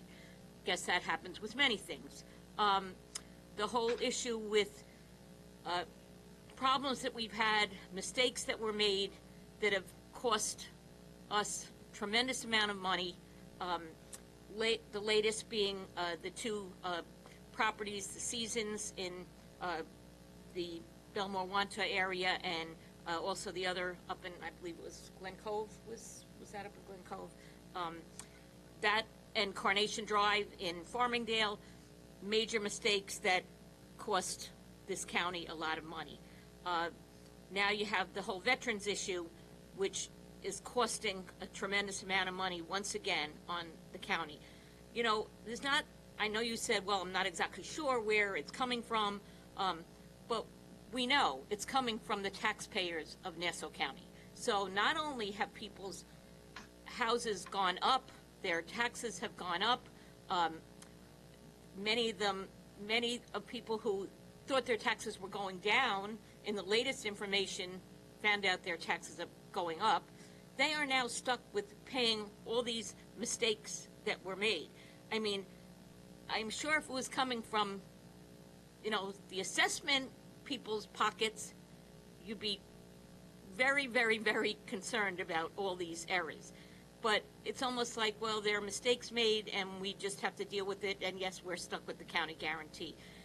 I don't believe that is not a fair statement for the staff here, who work very hard, especially during a pandemic-riddled year, take their job seriously. And I do, and I'm not denying that people don't take their job seriously. But I think the characterization that it's compared to their money and the taxpayers' money, well, many of them are going to get stuck paying for this also, okay? Everyone who lives in Nassau County is paying for these errors. I'm sorry, I have to speak up on this. Many of the people are hardworking county residents too. So the characterizations that they don't care because it's not their money, or they don't take assessment seriously, is not a fair characterization. They are upset by this computer error. They did everything they could do to make sure everything was right, and a 20-year-old computer program caused this mistake. And now we are here discussing this with you, being transparent with you as much as we can, and we're going ahead and trying to fix the issue. But the characterization that it's not their money and they don't care, that is not fair at all. Well, I apologize if I made it seem like they did not care, because I believe we all care. But we're stuck with a tremendous amount of debt now that the county taxpayers have to pay because of errors. And whether it was said by one person or not, constantly throughout this process, the blame is always being shifted to someplace else. No matter what question we asked with assessment, we didn't really get an exact answer of what was taking place. And once again, it's a computer error. I mean, it's a problem with an antiquated system. There's not enough staff. I don't deny that the people there are working very, very hard, okay? But bottom line, it's a mess. And we were told over and over again that the assessment is very good. We can stand by this assessment. The county executive herself told people, grieve your taxes. I thought this whole process was to make it that people didn't have to grieve their taxes, that it was going to be correct. And unfortunately, we're finding out that a tremendous amount of it isn't correct, be it from what error. I disagree with that characterization as well. The county assessments are very accurate, and they are correct. There have been several issues with the computer program that has caused issues, not only for this administration, but in prior administrations. There was an error in which an apportionment occurred, and the county buildings during the previous administration were considered taxable, and millions of dollars were paid to the Garden City School District to fix that issue. There was a switching of the special districts between one municipality or one school district and another, and that was fixed. I don't disagree with you that adapt is a problem, but I do disagree with you the fact that the county assessments are not correct, because they are. And there's been evidence of the fact that they are, and it's been independently analyzed, saying as much. And I think it's just we have to continue to try to work with the system that 3 departments in this county utilize. It's not an easy system to reprogram. It's a system where a lot of complicated math is done between 3 departments, and we just continue to try to improve and try to make sure that this system doesn't continue to have hiccups. But the fact of the matter is the county assessments are accurate. It's the programmatic issues are a separate issue with an older program. And I think the county executive, in terms of saying you have the ability to grieve, of course, we should advocate for the rights of our taxpayers, that you have the ability to do these things because the law provides you as such, and that we support the rights of our taxpayers. I don't think she's saying that grieve your taxes, the assessments are wrong. She has iterated time and again, the assessments are right, and they are. Well, I have to differ, because I don't think they are, because I don't think that many properties aren't really, they haven't been looked at, because that's not how the assessment was done.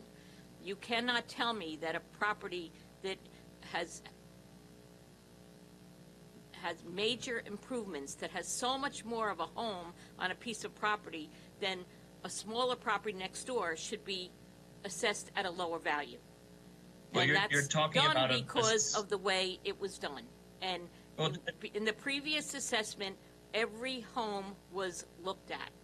Right? That was the previous assessment. That was not chosen to be the way we went about things this time. And I do not agree that and that's my opinion, but I think a lot of other people have that same opinion too. And, we got the phone calls because people call assessment and they can't speak to anyone. They call upstairs to the county executive's office and can't speak to anyone. And when you have residents, some of them very, very old seniors, sobbing on the phone, how am I supposed to pay these taxes? And their taxes have gone up extraordinarily. It's very, very sad. And it's very sad that it's left for the legislators to have to deal with, where we don't have an answer for them. And many of these problems we've had to point out for you, and if you knew about it ahead of time, we weren't aware that you knew about it because nothing was shared with us. And I think that's a major, major problem. And even upstairs, people call upstairs to the county exec's office and they're told, call your legislator. And just a lot of problems here, and I don't think it was addressed properly. Thank you, Legislator Walker. Just before we have 4 other legislators right now that have comments, but just before we get to them, Mr. Miles, you referenced an error that happened in 2010 where a county property was on the tax roll. Is that correct? Yeah, I believe there was the county property was considered taxable. Who was the county assessor at that time? I don't recall. Okay. It was Mr. Jankowski. Do you know if he was elected or appointed to office? I don't know.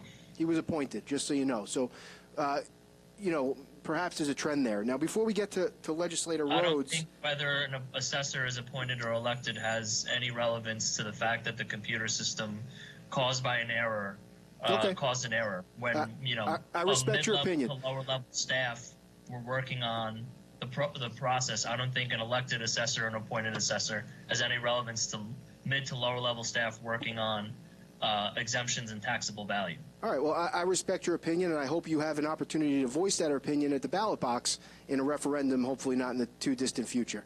But just going on, before we get to Legislator Rhodes, who's next, just so you realize the impact of, because I don't know if you know this or not, but I want to give you a couple properties that we've identified as having this veterans exemption error. Okay. Property number 1, in 2020. Their school taxes, I don't know if you have a pen and paper, it might help if you just jot it down. Yeah. All right, so property number 1. Would your staff send me the properties? No, different properties. In an email? Different properties. So property number 1, the school taxes in 2020. Sorry, legislator, I lost the last. I asked if you can have legislative staff send me the properties so I can look at them. Sure, absolutely.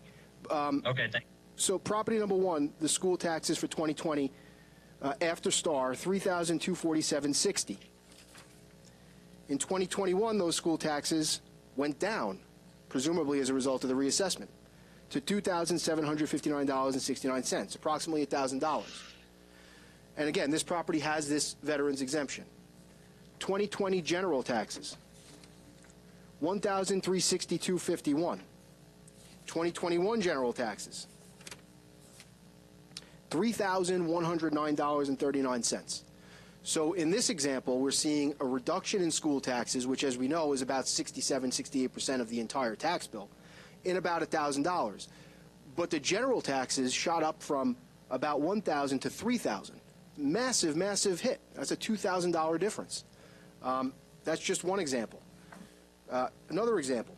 This is the last one. I won't bore you with all the examples. I'll just do two, and then we'll go to legislator roads.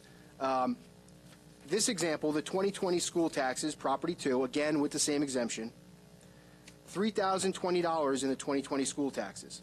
2021, $1,873. So about a $1,200 reduction. But when you get to the general taxes, $2,132.26 in 2020. In 2021,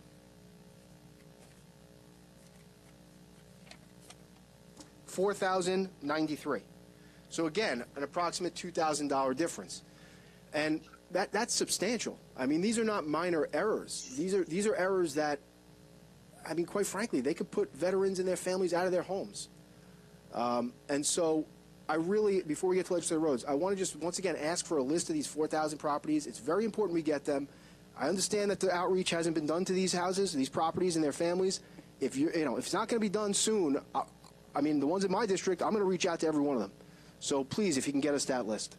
Legislator, you'll be receiving the correction of error resolutions soon. So thank you. Like I said, they'll have all the information. Thank you.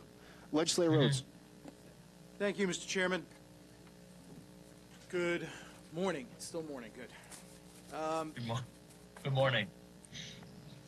Mr. Miles. Yes, sir. Why are you here this morning? I'm here because I'm the deputy assessor for the Department of Assessment. Well, you're not the only deputy assessor, right? I'm not the only. In fact, how many deputy assessors are there? Because of my handsomeness. Without question. But how many deputy assessors are there, Mr. Miles? I believe it's probably between four and six. All right, so there are other deputy assessors that were available to come today, correct? I believe so. I didn't check their schedules, but I'm sure some of them were. And you've been with the county for 3 years, I believe you said? Yeah, 3 years, legislator. Okay, and part of that time was spent in the county attorney's office, right? Yes. And you're now counsel to the Department of Assessment, correct? I've been counsel since I was at the county attorney's office. Mm-hmm. The previous county attorney appointed me to that job. So you've got 3 years as counsel to the Department of Assessment, whether it's in the county attorney's office or within the Department of Assessment itself, correct? Correct. And you're listed as a deputy assessor, but in your education and background, sort of getting back to a point that alternate presiding officer, deputy presiding officer, Coppell, I got to get these titles straight. Deputy presiding officer Coppell sort of led off the questioning with, you have no background in assessment, right? Well, I believe I have a background now in assessment. No, but in terms of your education, you went to law school, you became a lawyer, you didn't, in your undergraduate work, it wasn't in assessment, right? Correct. But, a lot of people fall into this field.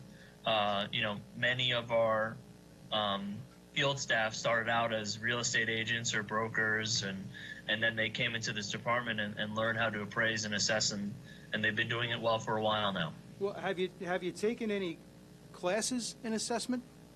I have taken classes. Okay. And do you actually participate in any of the assessing of properties? Or is your work with the Department of Assessment largely as counsel? It's largely as counsel. Okay. So other deputy assessors that are here, do they have, would it be fair to say that they have a better technical knowledge of the Department of Assessment and how assessing is actually done? Well, I think I have a pretty sound technical knowledge of assessment based on the legal background and based on my training and taking classes with for assessing. But there's other people who have a great evaluation knowledge as well. Because obviously we're asking a lot of technical questions today because we want to make sure that we get an understanding. We want to make sure the public has an understanding of what went on with respect to this particular assessment and how assessment in general is done. I mean, obviously that was the purpose of today's hearing. You would assume that, right? Mm-hmm. And would it not have been better to have one of the deputy assessors with more background knowledge about the technical aspects of assessing? I think I'm doing a great job, legislator. For your understanding, yes, you're doing a great job. I would say. However, thank you. Where is Robin Laveman today? Legislator, the chairperson would have preferred to be here herself, but she is in class preparing certification as a New York State assessor. Okay, so she is in class today, learning how to do the job that she's been appointed for? I would disagree with that characterization, legislator. The certification. If she's taking classes to be a certified assessor, to replace the certified assessor that we had, is she not obtaining training to do the job that she's been appointed for? I don't know that I could characterize it as training. She is preparing to get the certification. Well, what would you call taking classes, Mr. May? Well, the statute does allow for a period of time for an assessor to achieve that certification and still fit their qualifications. Mm-hmm. So to that extent, I would disagree that she is not qualified. Actually, Legislator Rhodes, if you don't mind me chiming in, we have several assessors who have taken or plan on taking the IAO certification, and they take this class as well. It's almost like a bar prep. It's a prep for the test, not a prep for the knowledge. So why aren't they testifying today? I'm sorry? You said you have several assessors who have applied for and have received the certification within your department, so why do we not have one of them testifying today? Well, I'm a great deputy assessor, and I'm doing a great job here. I appreciate the level of confidence you have in your own abilities, Mr. Miles. But when we're asking specific questions about how an assessment is conducted, and many of the answers that we're receiving, or I don't know, I'll have to check. It would be nice at the hearing if we actually had the answers to those questions, since we all knew what this hearing was about.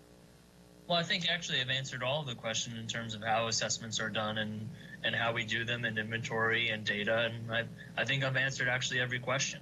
Well, I'm happy that you're satisfied with your performance, but I can tell you that I haven't been satisfied with that performance. And again, it's not a personal criticism of you.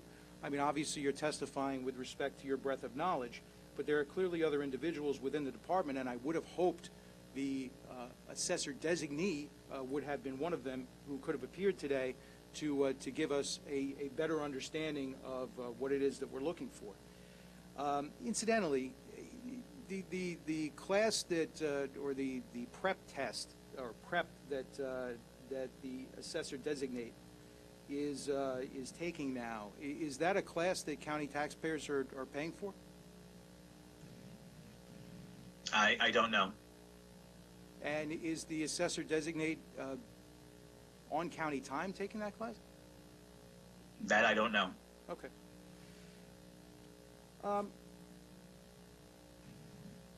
Mr. Miles, you had testified earlier with respect to the discrepancy between the tax impact notices that were sent out to taxpayers, which understandably were an estimate based on, I think it was the 1920. I guess the initial ones were based originally on 1718, and then eventually as it progressed, it was eventually based on 1920.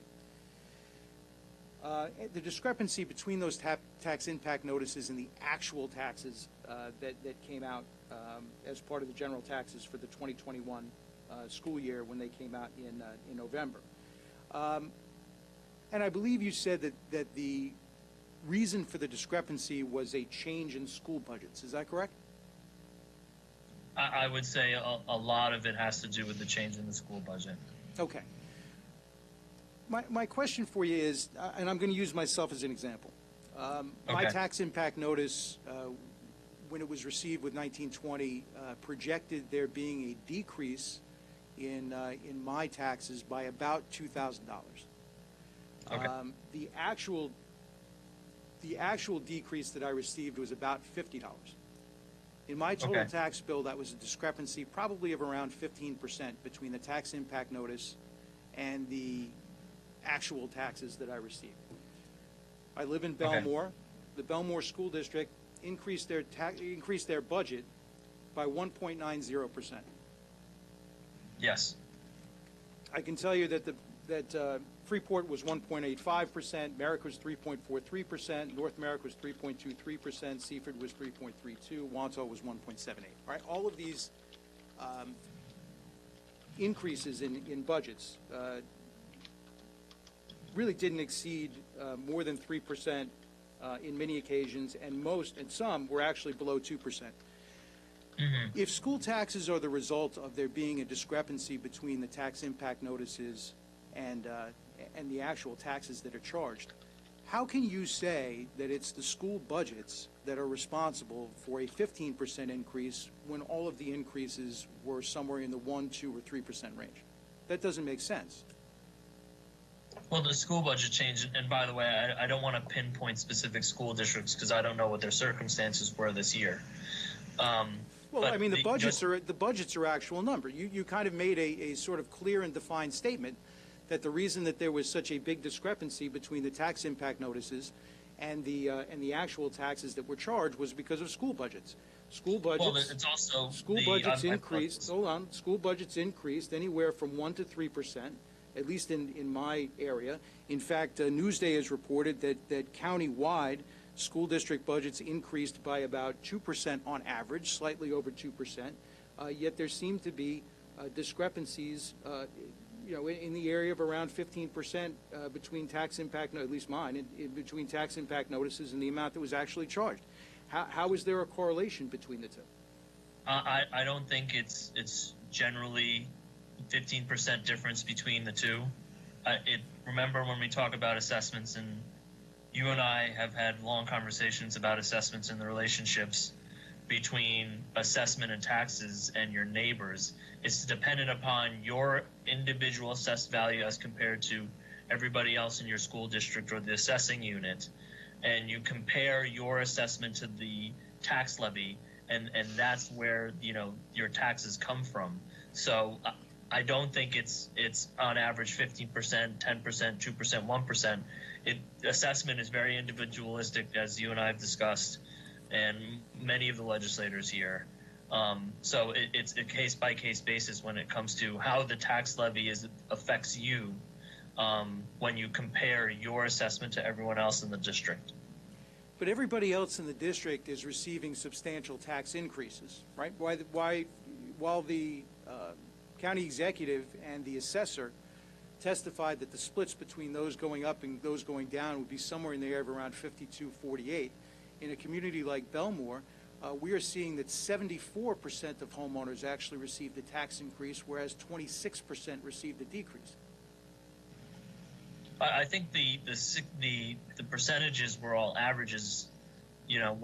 When you compare district to district, I think you have to look at the individual parcels, and you have to see the level of increase, because 60%, 75%, 50%, it could be $10 or $100 or $50. I don't know. I can't pontificate. Well, do you have that breakdown? Well, but as discussed earlier, we'll be gathering that information for legislators Birnbaum and legislator Ferretti. But with all due respect, we were asking for that breakdown months ago. In fact, the last time that the assessor came to testify, at that time Assessor Moog came to testify, that was one of the things that was requested specifically by the legislature. I believe I just got a request from council a few days ago. So, and I've gotten this request today. So, I'll be putting that information together. But when we asked the questions a couple of months ago, the last time that the assessor was here, why is the Department of Assessment waiting for a formal request from council as opposed to simply responding to the requests from legislators that are made on the record at a hearing? I mean, it would have been nice to have that information today so that we could actually, it would have been nice to have that information today so that we're not talking in the abstract. We could be talking about actual numbers.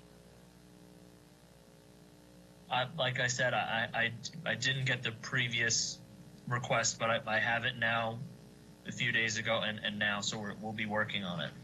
Well, my overall point is that you have made the statement today that the county executive actually has also made, claiming that the increases, the substantial reason for the increases that people are seeing in their taxes is because of school tax rates, school budget increases. So when we're talking to homeowners who've received a 5, 10, 20, 30, in some cases 100% increase in their taxes, and you see that school tax rates are, school tax increases are anywhere from 1 to 3%, how do those two things equate? Well, I don't know if it's just 1 to 3%. I've seen as high as 5% in certain districts. And like I said, I'm not going according to Newsday, the highest was in Seaford at 3. According to Newsday, the highest was in Seaford at 3.5%. I think there's others that are slightly higher, but like I said, I'm not going to pinpoint certain districts. You mean? You don't mean? I think it's Mr. just Miles. You mean like Newsday? You mean Newsday could be wrong? No, I have to look back at the Newsday article. Just assume for the purposes of my question that I'm right, and that Newsday is correct, and that it's 3.5% is the largest increase. When you're talking to residents who are facing, and it's certainly in a community like Belmore where you're facing certainly more substantial increases than a 3% change in your school taxes, how can either you or the county executive justify claiming that that's because of an increase in school taxes? Well, remember one of the main variables changes. It's the school district levy changes, and the impact to the individual is dependent upon their assessment as compared to everyone else. So when you see one of the main variables switching, you can probably make an educated guess, if not stronger than that, a difference in the school district taxes is going to adjust your projections and your estimates. And as you stated before, we were estimating using the 17-18 tax bills, and the schools have increased 2, 4, 6% since the 17-18 school taxes. So, but Mr. Miles, it hasn't adjusted 10%, 20%, 30%, 50%. I'm getting calls from residents who have seen an increase in their school taxes by $3,000, $4,000, $5,000, $6,000. That's not because of tax rates. That's not because the school district budget is increased by that amount. That's because the assessment caused that. No, I don't think it's the assessment caused that. I think then what's the other potential factor? It's an individual relationship between your assessment and the tax levy. But it's an individual relationship that 74% of homeowners within the Belmore School District are facing right now. So it's not you keep citing to it being an individual case, but when an individual case is multiplied throughout an entire community, it has to be looked at on a macro level, not on an individual level. Why is that the case? But we can't say that 75% of individuals received, a 10% increase, where the majority of them could have received a 1 or 2% increase. So you're going to try and get us that information then? Yes, like I said, I received the request a few days ago, and I have this request now, and I'll work with the internal IT divisions and the accounting division to ascertain that information. Yeah, and can you work with our Office of Legislative Budget Review on that as well? Absolutely. Great. And how long do we expect it's going to take to receive that information? I'll have to ask the accounting and IT divisions. Well, because I want to make sure that at some point in time, we're having a follow-up so that we can ask, with the information in hand, we can ask some more intelligent questions about how we got to where we got. I'd like to have a general time frame of when that's going to be. I'll provide that to your counsel. Okay, how long do you think it's going to take to get the estimate? I'd have to talk to people who work with technology and accounting. So a week? I'm not going to estimate. I'd have to ask them first. We're in the middle of finishing up exemptions for the 21-22 year and finalizing the 22 assessment roll. So I have to see what's going on with those important individuals. Now, Legislator Ferretti asked you before about the assessor back in 2010, Mr. Jankowski, right? Mm-hmm. And there was a $1.3 million mistake apparently that was made in listing a county property on the tax rolls, which obviously should not be part of the tax rolls, and that created a mistake for the taxpayers of the county, right? Yes, and that was an ADAPT-related issue. Right. And as a result of that ADAPT-related issue, for that $1.3 million, the appointed county assessor, Mr. Jankowski, was fired. Were you aware of that?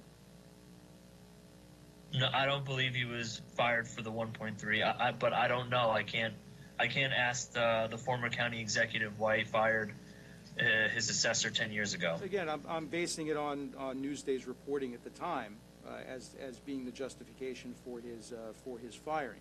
So we know that at least according to Newsday, we know that the prior county assessor was fired for a $1.3 million mistake. So let's talk about the mistakes that we have now in this role. We are remember, aware. wait, legislator, that's not the only error that's occurred because of ADAPT from 2010. There have been a few. Like I said before, there's been mixing of special districts and people who should have received exemption who didn't, who restored. So this is not an issue that's unique to this administration. The ADAPT programming has caused issues in the past, and I understand that the ADAPT program has caused issues in the past, and it's nice for us to be able to continue and say, well, it's the ADAPT system, and we can only work with what we have. I mean, you would agree with the statement that whatever technological improvements had been requested by the administration and by the Department of Assessment to this legislature, the legislature has granted authority to upgrade those systems, right? I understand, but we've given you, Mr. Miles, everything that the Department of Assessment has asked for. I mean, can you think of an instance of anything that we've not provided you? No, I appreciate the resources that have been allocated to this department and is helping it. So if we've known that the ADAPT system was a problem, but why did we not ask for an improvement in the ADAPT system? The ADAPT system is so integral to 3 different departments that untangling it and creating a new program or overhauling this program is a substantial project.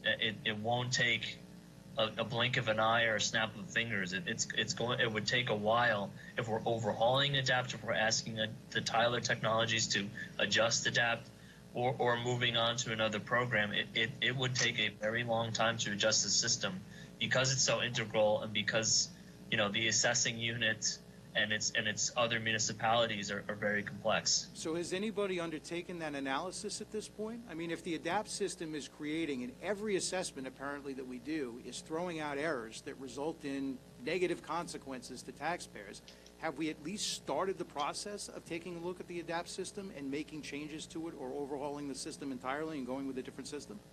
Yes, we have been. We're discussing changes to Tyler Technologies. I've anecdotally looked at other potential programs. So there is a process, but it would take a very long time to untangle the ADAPT system.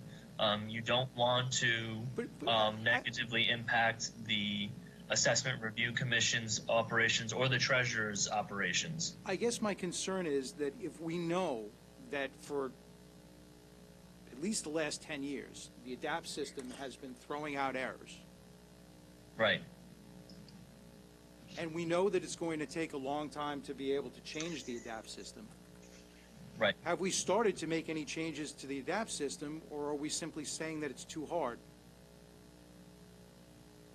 No, I don't think the answer is it's too hard. I think it takes a very thorough review of what to do and how we're going to do it. So what's the Department of Assessment's time frame as to when we can expect revisions to the ADAPT system? I'm so sorry. I lost you again. Sure, not a problem. So what is the Department of Assessment's time frame as to when we can expect revisions to the ADAPT system? I will go back and talk to the IT division who works with it on a regular basis.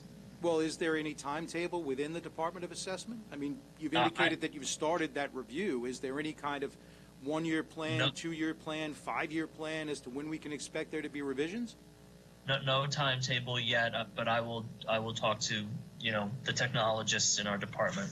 Because, I mean, obviously, you understand, Mr. Miles, and I'm sure Mr. Moog understood. At least I hope everybody did, that every time one of these problems occurs, these are real people who have to pay more than their fair share of taxes that we then, at county taxpayer expense, have to go back and fix these mistakes.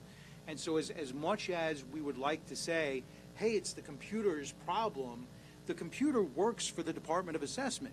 At some point in time, it has to become the Department of Assessment's problem. It has to become the county's problem. It has to become our government's problem to try and fix what we know is a system that isn't working. You would agree with that, right? Well, I agree with that. We have to look at this program and see what we could potentially do to improve it or move on from it. And if we know that the computer system continues to make mistakes, why is it before the actual roll is finalized, do we not go back and review at least a sampling to make sure that with respect to, and it seems to be occurring with respect to exemptions, why aren't we going back and taking a look at each exemption and doing a sampling of those properties to ensure that the exemption is being applied correctly? I believe there is sampling done.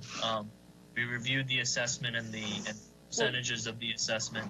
Well, But, I mean, for the you know, veterans exemption that we're talking about, we've identified that there's now 4,000 veterans who had to pay thousands of dollars more than they had to pay, take money out of their pocket, money that, many are seniors, many are on fixed incomes, probably paying money that they didn't have to pay their taxes, and we're throwing up our hands and saying, sorry, it's a mistake, and we'll get you a check whenever we figure out how we're going to get you paid. No, I don't agree with the characterization that we're just throwing up our hands. I think we're concerned, we're upset about it, and like I told Legislator Walker, I guess my point is, we're all concerned about it, but our concern doesn't make up for the thousands of dollars they had to take out of their pockets. Who knows where they came up with it from? And now they're waiting on us to pay them back. I mean, the concern is great, but concern doesn't pay the bills. One, when are we getting them their money back? But two, when are we going to make sure that these mistakes aren't made in the first place? So you would like me to the budget question? I think has to be asked of OMP, but the technology is, we continue to build up our staff, continue to train people, continue to look at these issues. Some of these issues are extraordinarily unique. A exemption not being applied to certain special districts is just, a very unique situation. But in response to that, we moved quickly in analyzing the situation, and we're putting together the resolutions that should be filed relatively shortly. And we are finding, based on every systematic issue that's coming up with ADAPT, we come up with a response in kind. So I think just we got to keep on, increasing the quality controls in the unit, and we're looking into ways to improve the ADAPT technology, if not move on from the ADAPT technology. So now, just so I understand your testimony, with respect specifically to the veterans exemption, it's your understanding that there was sampling that was performed with respect to how the ADAPT system was analyzing veterans exemptions?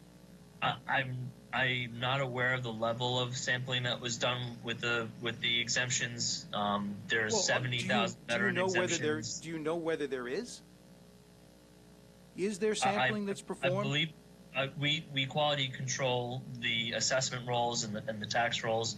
This is just an extraordinarily unique situation where a certain exemption wasn't applied to a special district, where that is the case for some of the exemptions, but not for this one. And so I think the uniqueness of the systematic error caused a problem.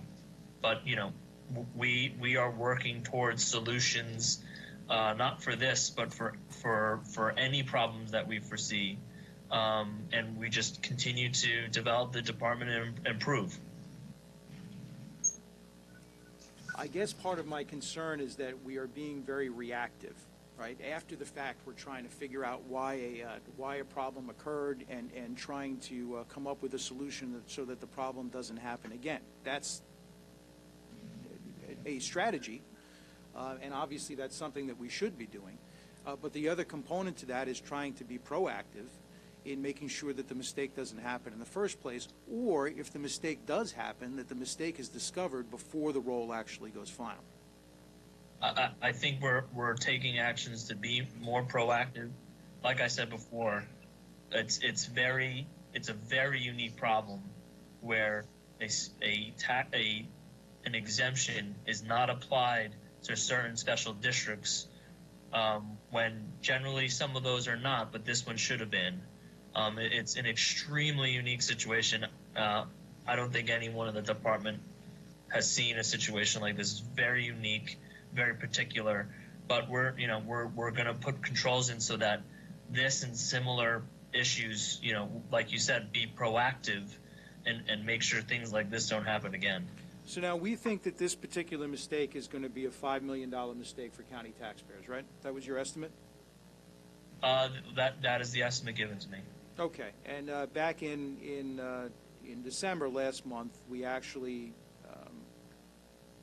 had to fix the assessment on two properties, the Seasons at Seaford and Mill Pond in Port Washington, because there was another error where these properties were assessed as new construction and therefore did not receive the benefits of the phase-in, and therefore received erroneous property tax bills. And that correction that we passed was about $2.7 million in liability of the county as well, right? Yes, it was 2.7. Right. So we've got this $5 million mistake. We've got another $2.7 million mistake that we've now had to fix at county taxpayer expense, and that is where the money comes from, right? I know you don't know what fund it comes out of, but regardless of what fund it comes out of, it's not like the county is manufacturing widgets, right? We don't provide we don't manufacture anything. Every dollar that we spend is a dollar that comes from taxpayers, right?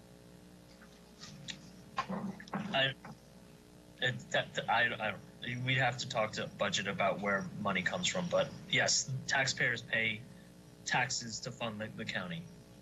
Okay, so we're in agreement on that general thing, right? So it's county taxpayers, regardless of what fund it comes out of, it's county taxpayer money that ultimately winds up having to pay back the mistakes that we make in our assessment, right? The taxes fund the county. Okay. So now we're aware of these two mistakes. Do we have anything else coming down the pike? The team has been working to review any and all potential programmatic issues. So far, they have not seen anything else.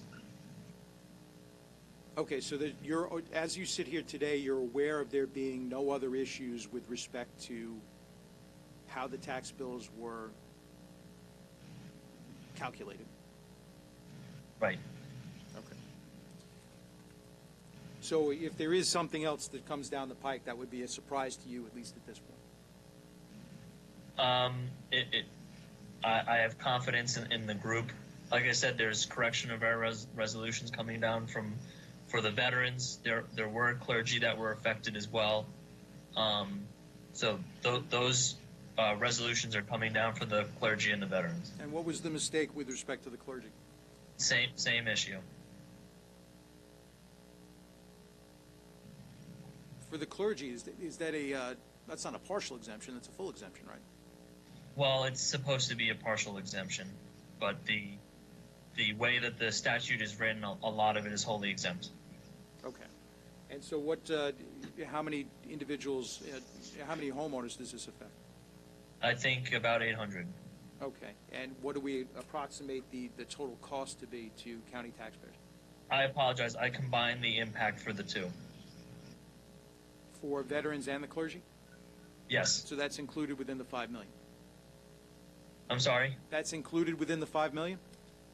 Yes. Okay.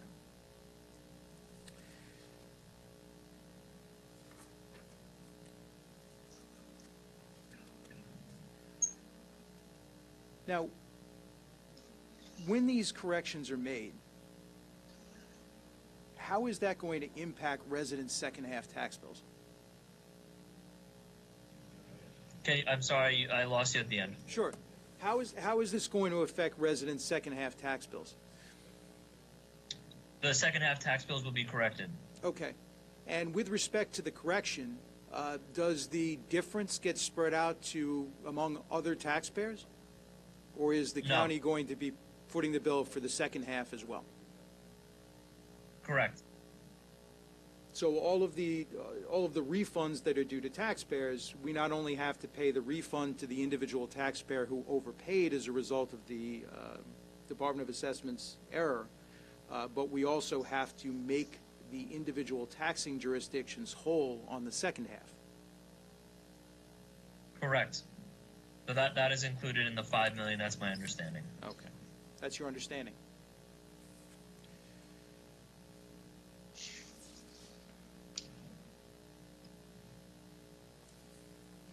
So just bear with me for a sec. We've covered a lot of ground so far, so between all the questions you've been asked, so I'm just trying to not go over things that we've already gone over before.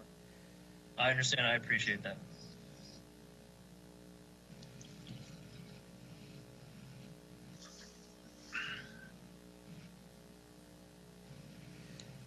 Had the Department of Assessment done any analysis with respect to the impact notices that were sent out as to how many people, based upon the tax impact notices, were going to receive a percentage increase over a decrease? I don't have that report. Okay. There is a report, however, that was done, correct? I believe I'm producing that report. Well, no, this is based on the tax impact notices that went out 2 years ago, right? At the time those tax impact notices went out, was there any kind of breakdown within the Department of Assessment as to how many people were expected to receive a tax increase versus a decrease in individual jurisdictions? Oh, I believe the numbers are 52 to yeah, that was overall, but was there a breakdown? And it turns out that 65-35 is the actual breakdown, right? So those initial estimates were not exactly accurate, right? But remember,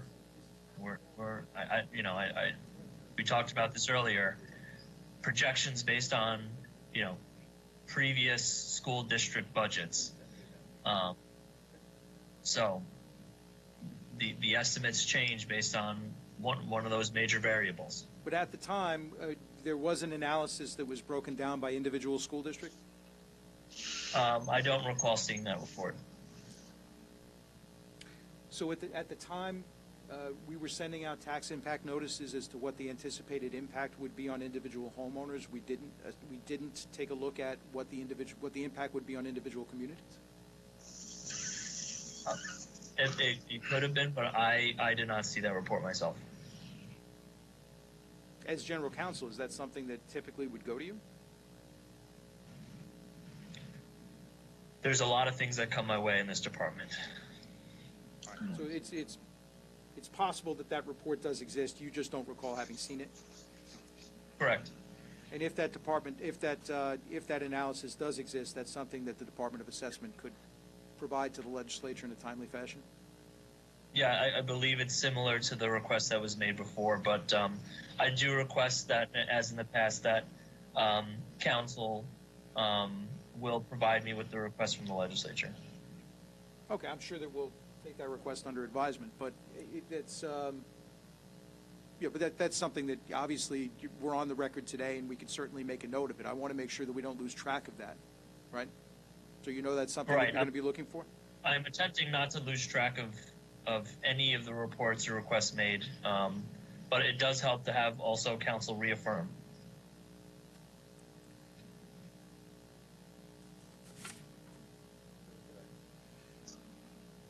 All right, we'll make sure to get that to you, Mr. Miles. Thank you, I appreciate it. This way there's no confusion.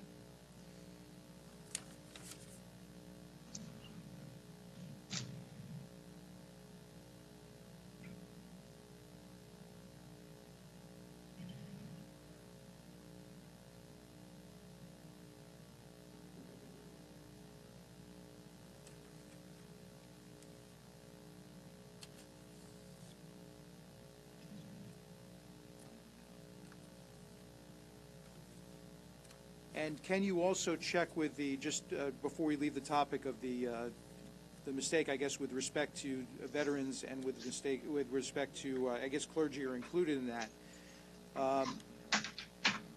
Can you get us an answer as to when we would expect that that residents that were victims of this mistake are going to be made whole?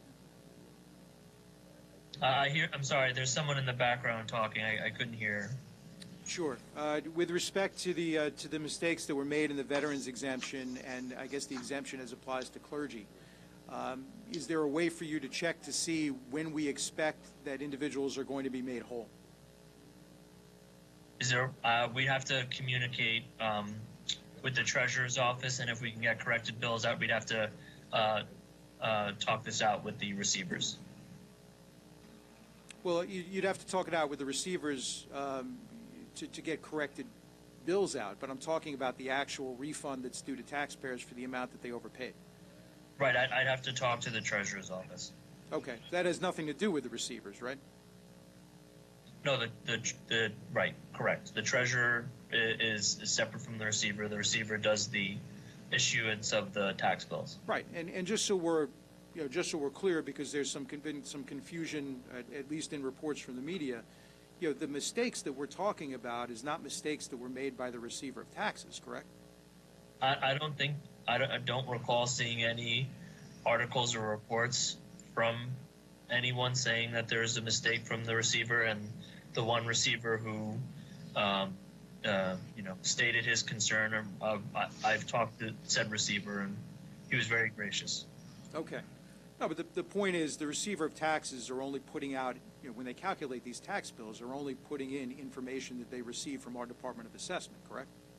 Correct. They only take the data and they print paper. Right.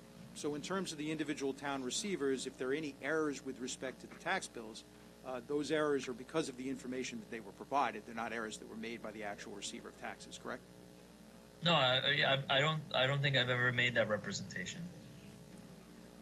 All right, I just want to make sure on the record that that's accurate.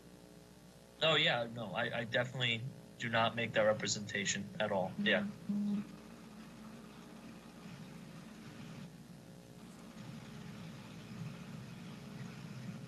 And if you can get us the information again, I would appreciate it. Only because what I'm hearing from residents is that when residents call the county executive's office, they're being told to call their legislator. We're turning around and asking these questions so that we actually have information to be able to provide back to individual residents. So we need the information. If you can't give the information, if you can't get the information to us, at least get the information to the county executive's office. So when residents call. Perhaps the county executive office can answer the resident's question instead of sort of passing it off. Now, you had answered some questions earlier about the defensive values at ARC and the defensive values at SCAR.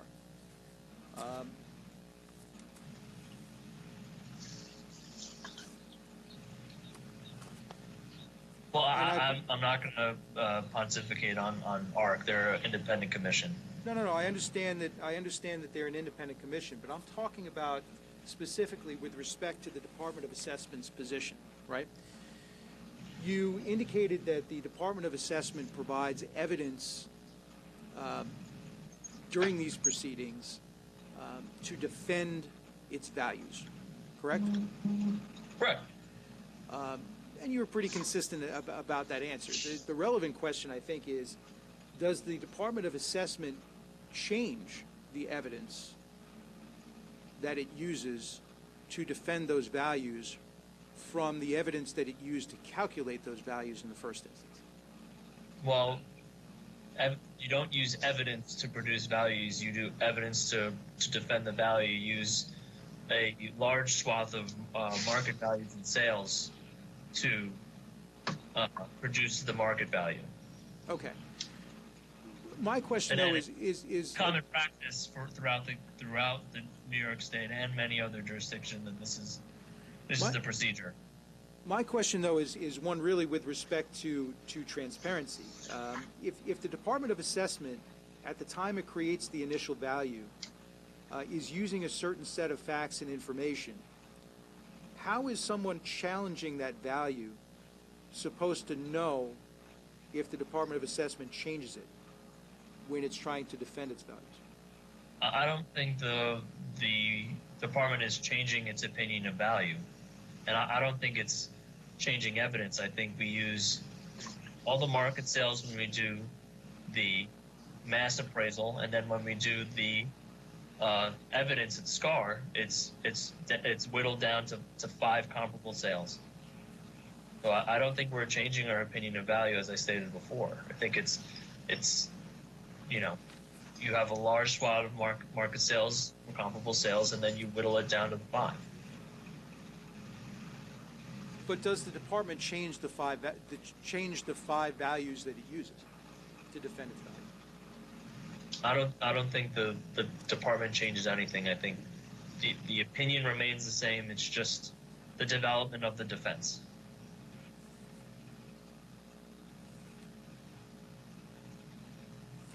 Our job there is just to sustain the value that we placed on it when we published the tentative rule.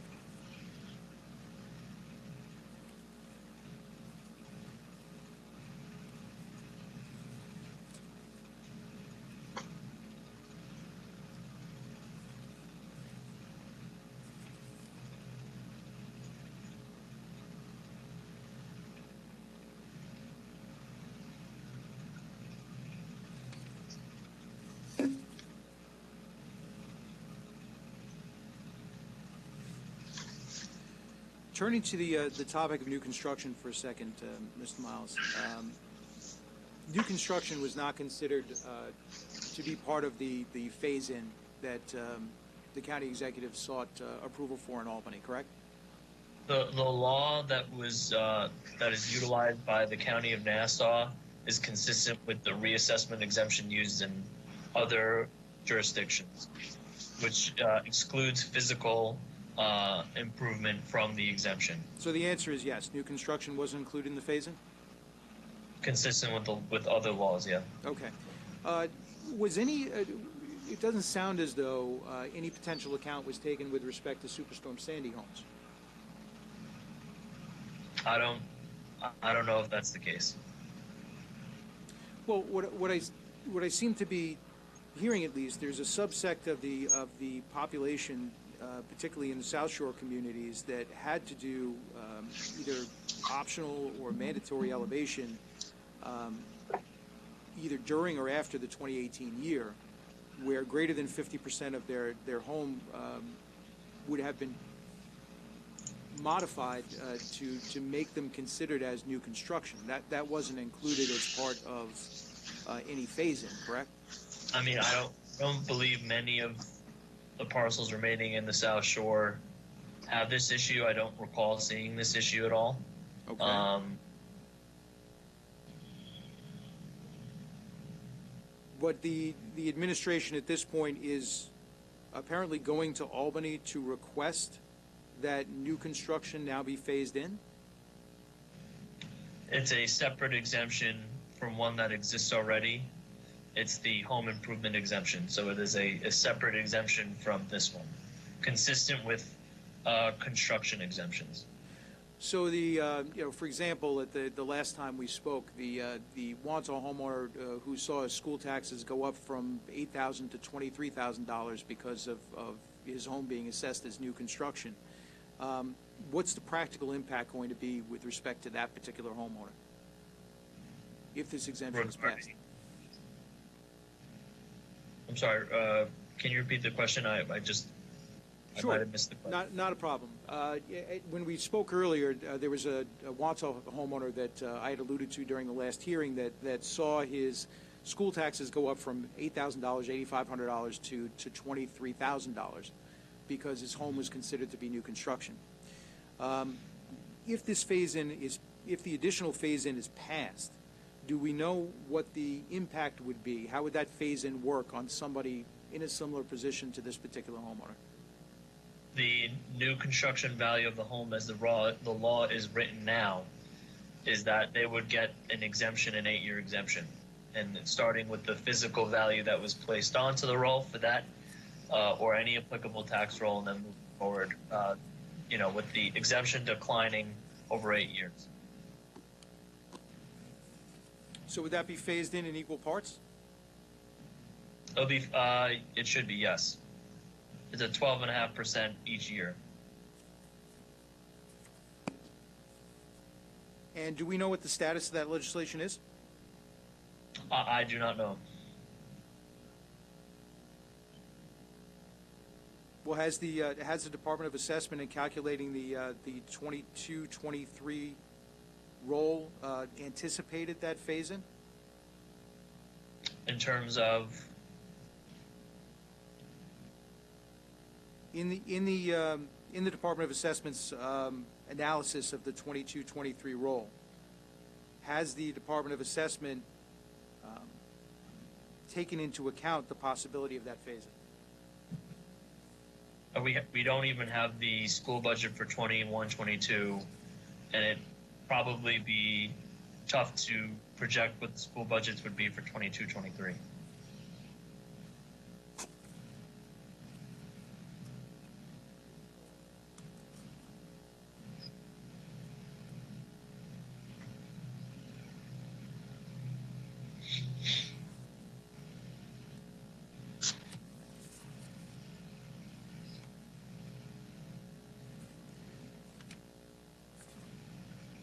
Now, on to,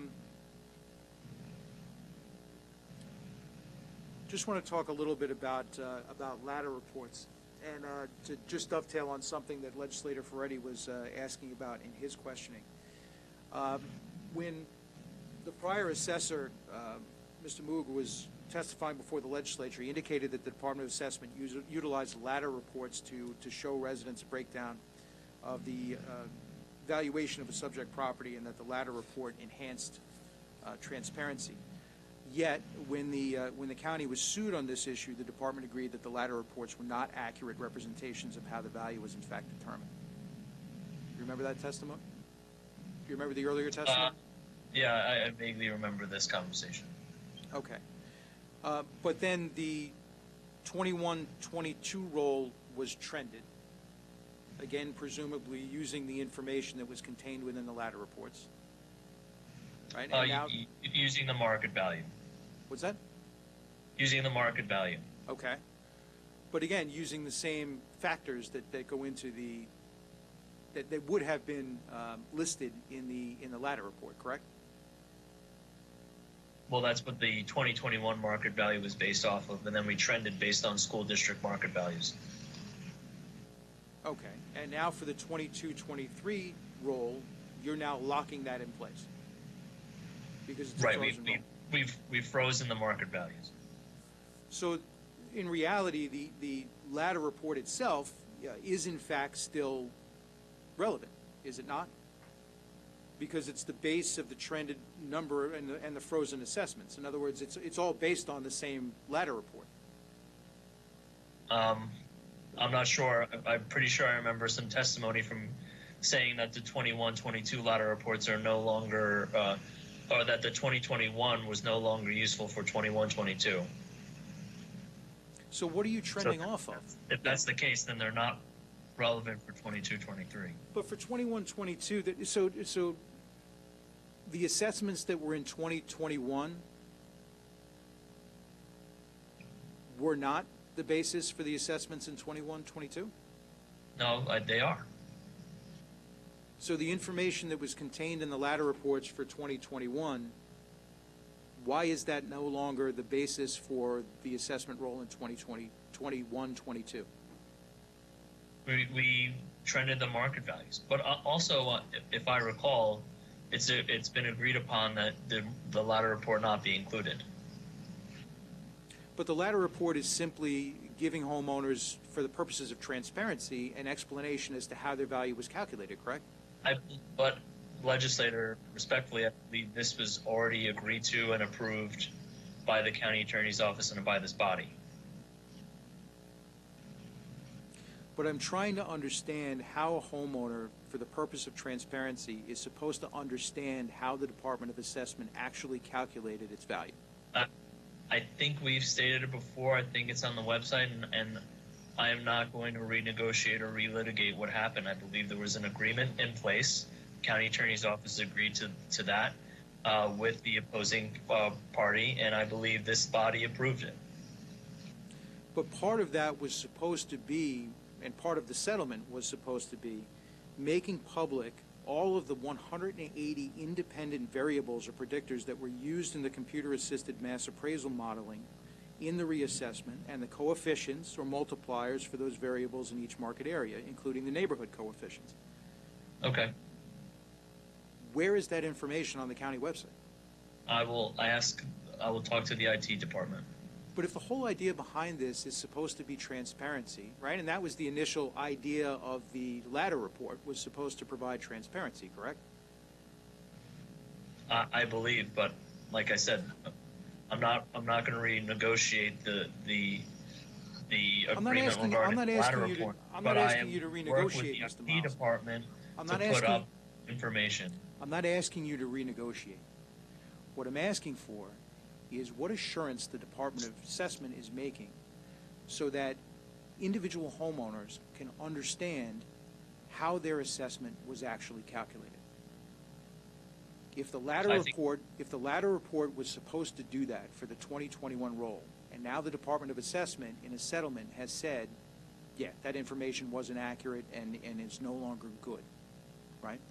What is the Department of Assessment doing for the 21-22 roll, for the 22-23 roll, and for rolls going forward to make that transparent? I think we're, like you stated before, improving the website per the agreement and putting up the information that that's in the agreement, and I will discuss this with the IT department. But homeowners right now are in the process of grieving their taxes for the 22-23 year, right? Part of that grieving their assessment for the 22-23. I'm sorry. Can you repeat the year? I apologize. What was that? Can you repeat which tax year? Right now, for the 22-23 tax year, the grievance period is now open. Yes. Right? Yes. So homeowners presumably have the opportunity, if they believe that the Department of Assessment is wrong in their calculations, have the ability to grieve their assessment. Right? That's the purpose to the grievance period, right? Yes. Right. In order to be able to do that, the individual homeowner should be able to understand how the Department of Assessment used the 180 independent variables to calculate their assessed value. I don't think when you grieve your assessment, you grieve the process, you grieve the value. If you disagree with the value, disagree. As a homeowner, I have the ability not only to disagree with your conclusion, but I have the ability to challenge your conclusion. I also have the ability to challenge the methodology that you use to make that conclusion. I'm not restricted in the proof that I can provide as a homeowner. If I think that, I know we got to wrap up. Thanks. I have the ability to take a look at how those 180 independent variables or predictors were used in determining my value, and arguing why some are incorrect. Don't I? In other words, when you have in school, when you have a math equation, right? It's not necessarily the answer, right? You're always taught to show the math so that you have an opportunity during the course of the process to see if there was a mistake made that affected the ultimate conclusion. I think So if that information isn't on the county website, as per the agreement that was reached months ago, you have homeowners that are actively in the process now of grieving their taxes that don't have the benefit of that information. When can we anticipate that information is going to be up on the county website? I will discuss with the IT department. When do we expect that discussion is going to happen, and when are we going to get an answer to that question? I'll have it this week. And why is this the first time that we're thinking about it?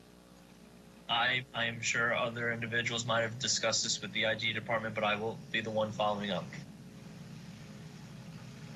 All right, I know that there are a few other legislators that have questions, and there may be an opportunity to circle back later, but we're running out of time, so. Thank you, Legislator Drucker. Thank you, Chairman Ferretti. I know you told me to be a little patient this morning, but I think 3 hours is excessive, and I think as a point of order, perhaps we should consider some modification going forward with some of these meetings that we as legislators should be limited with a certain amount of time. It's really unfair after 3 hours. I would just remind you, there's two committees here, so it's a dual committee meeting. So obviously there are more legislators that are asking questions than if it was a single committee meeting. But I certainly think all the questions that have asked have been quite on point. And I think if there were less questions unresolved, we'd have less questions to ask. But I appreciate your. No. I agree. I'm not diminishing or demeaning any of the questions that were asked. I'm just thinking that the length of the colloquy was rather excessive, but thank you. You know, we've spent a few 3 hours here really highlighting the anomalies and the errors that have occurred, and no one can deny that. Mr. Miles, Mr. May, and Mr. Miles, I've had extensive conversations with you. As you know, Nassau County having had a frozen tax roll for almost 10 years, resulting in this grossly inaccurate assessment system. You know, anytime a municipality undertakes a reassessment, of course, is to, you know, the idea, of course, is to achieve a fair and accurate assessment and tax roll. I mean, would you agree with that, Mr. Miles? Yes, I agree. And again, we've asked this before. After this reassessment, what is considered to be the standard level of accuracy or margin of error nationally? If you have a roll within 10% coefficient of dispersion, you're considered very accurate, and we are below that. How much below? I think we're at somewhere between 8.5 and 8.9. And how many, I think you had indicated once before, right now pending before ARC, there were about 80,000 appeals for the 2021 roll, of which 55,000 were offered settlements? Oh, SCAR. Yes, there were 80,000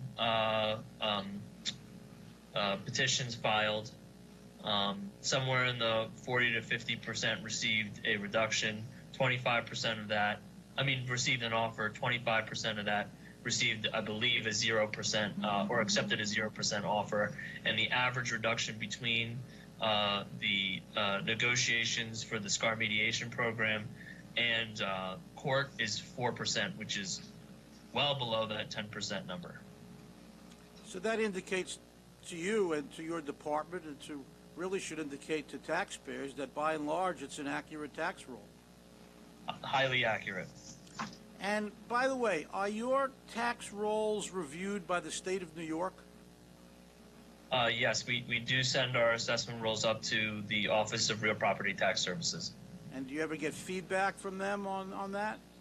They confirm our municipal ratios so far of 0.1%, which means our assessments are accurate again. Now, I mean, all governments should aspire, and I think we all do, aspire to be proactive rather than reactive, as Legislator Rhodes had indicated here. I mean, obviously, we all can't predict a computer error which resulted in the veterans not receiving their exemptions. I understand that. So that was a computer error, and we all, I mean, I think the ADAPT program that was implemented by the department was designed to mitigate against those type of errors, but errors happen. Is that correct, Mr. Miles? Correct. That is correct. And that ADAPT program was a proactive attempt to try to be to address things that might happen in a monumental effort at reassessing, 400,000 homes. Yes. We've had, we talked today about the disparate treatment that new construction condominiums have gotten, and substantially renovated homes undergone physical changes. We've had extensive discussions with your office, you and I and your office, over the past year concerning, really the glaring inequity and flaw in the New York State real property tax law, in which new construction condos and homes with substantial physical changes are taxed differently and are not afforded the exemptions that all of the homeowners are entitled to, and not being, subject to the benefits of the TPP. Isn't that right, Mr. Miles? Yes, that is correct. And in fact, you and David Moog and the county attorney's office, in fact, drafted legislation almost a year ago that was given to our state legislators to file in Albany to change the way properties are taxed. But these changes must occur at the state level. Isn't that correct? That is correct. And the bill that has been filed in Albany, we are anxiously awaiting, would correct this flaw. Isn't that correct? We are awaiting. I don't know where we are at with the bill, but yes, we are waiting for our legislators to act on it. And if the bill is passed, just briefly explain how new construction condos and substantially renovated homes, how will they then be treated?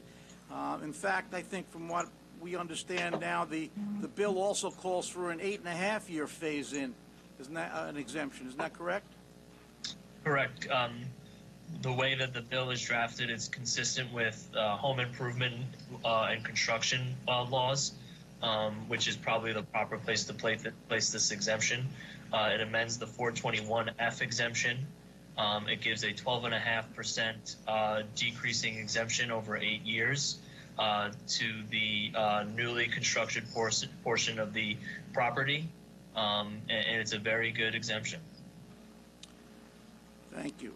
And again, this was also asked already. One of the problems with going after 3 hours, the errors that resulted in the failure to provide veterans with their entitled exemptions, and the error that we had talked about last month, in which a condominium in Port Washington and Seaford were classified incorrectly.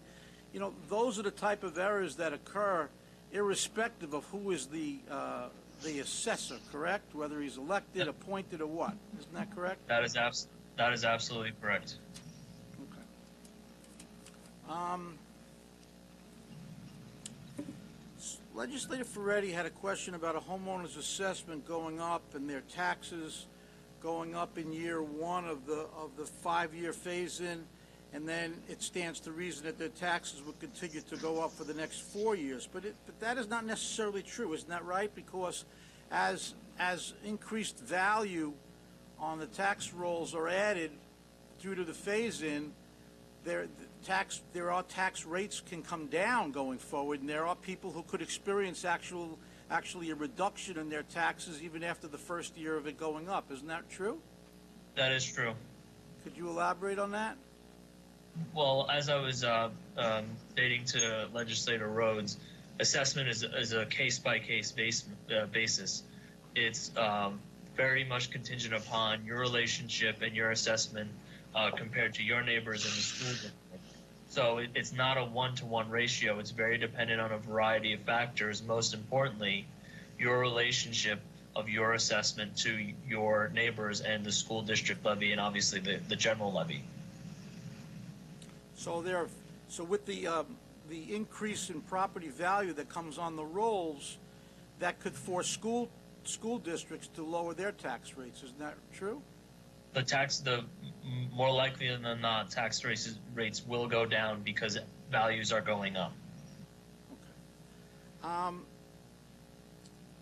So, Legislator Rhodes pointed out, in Baldwin, or Belmore rather, people experiencing a 75% increase in taxes. I mean, is it fair to say that there are some districts where that would be reversed, where you have certain districts where the majority of the taxpayers are going to have their taxes going down, kind of like a reverse of the 75% that he mentioned as an example in Belmore? I believe there are some districts like that.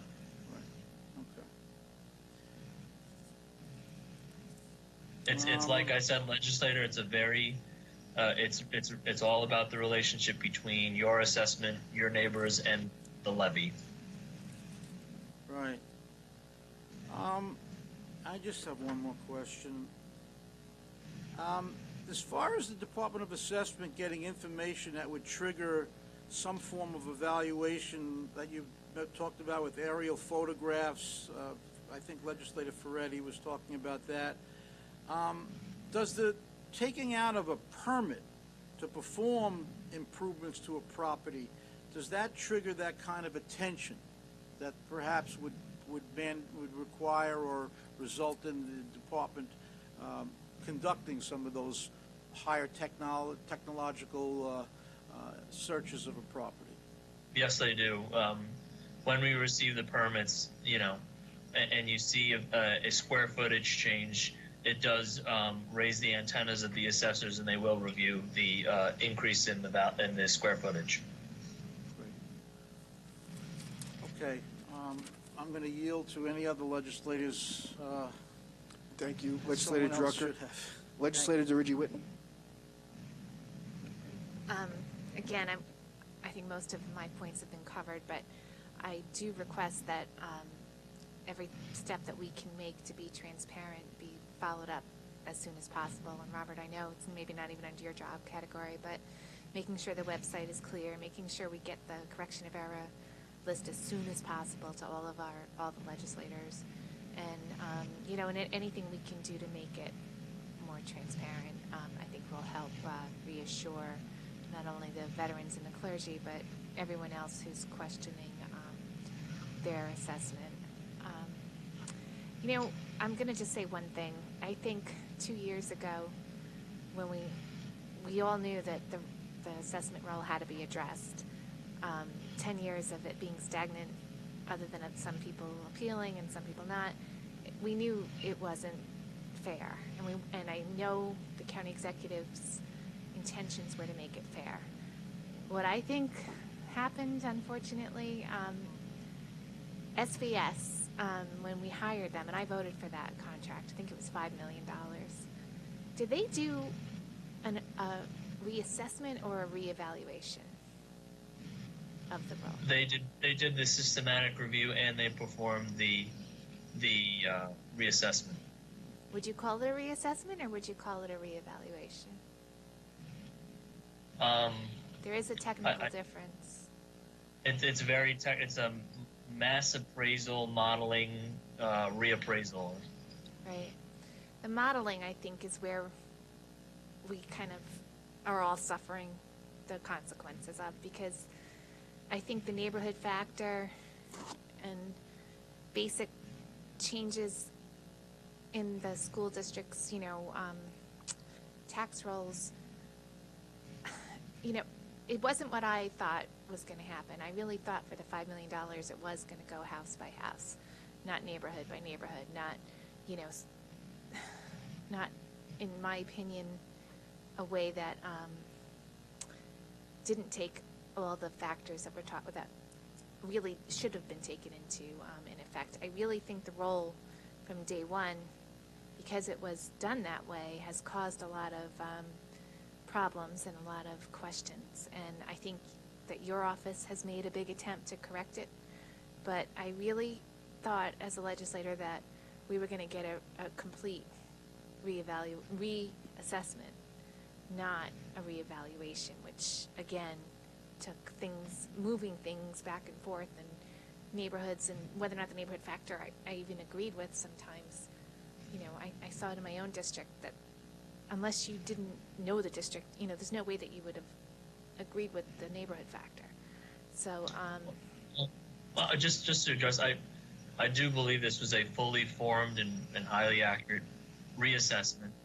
I think for a jurisdiction of this size and not having assessed it for 10 years, we really kept the data quite in very good shape, and that produced a very accurate model. And the companies that were hired to produce the values, they are individuals, or the companies, but the individuals represent the companies, are highly educated, highly trained professionals, have been doing this for many years, and know that all the neighborhoods and districts like the back of their hand.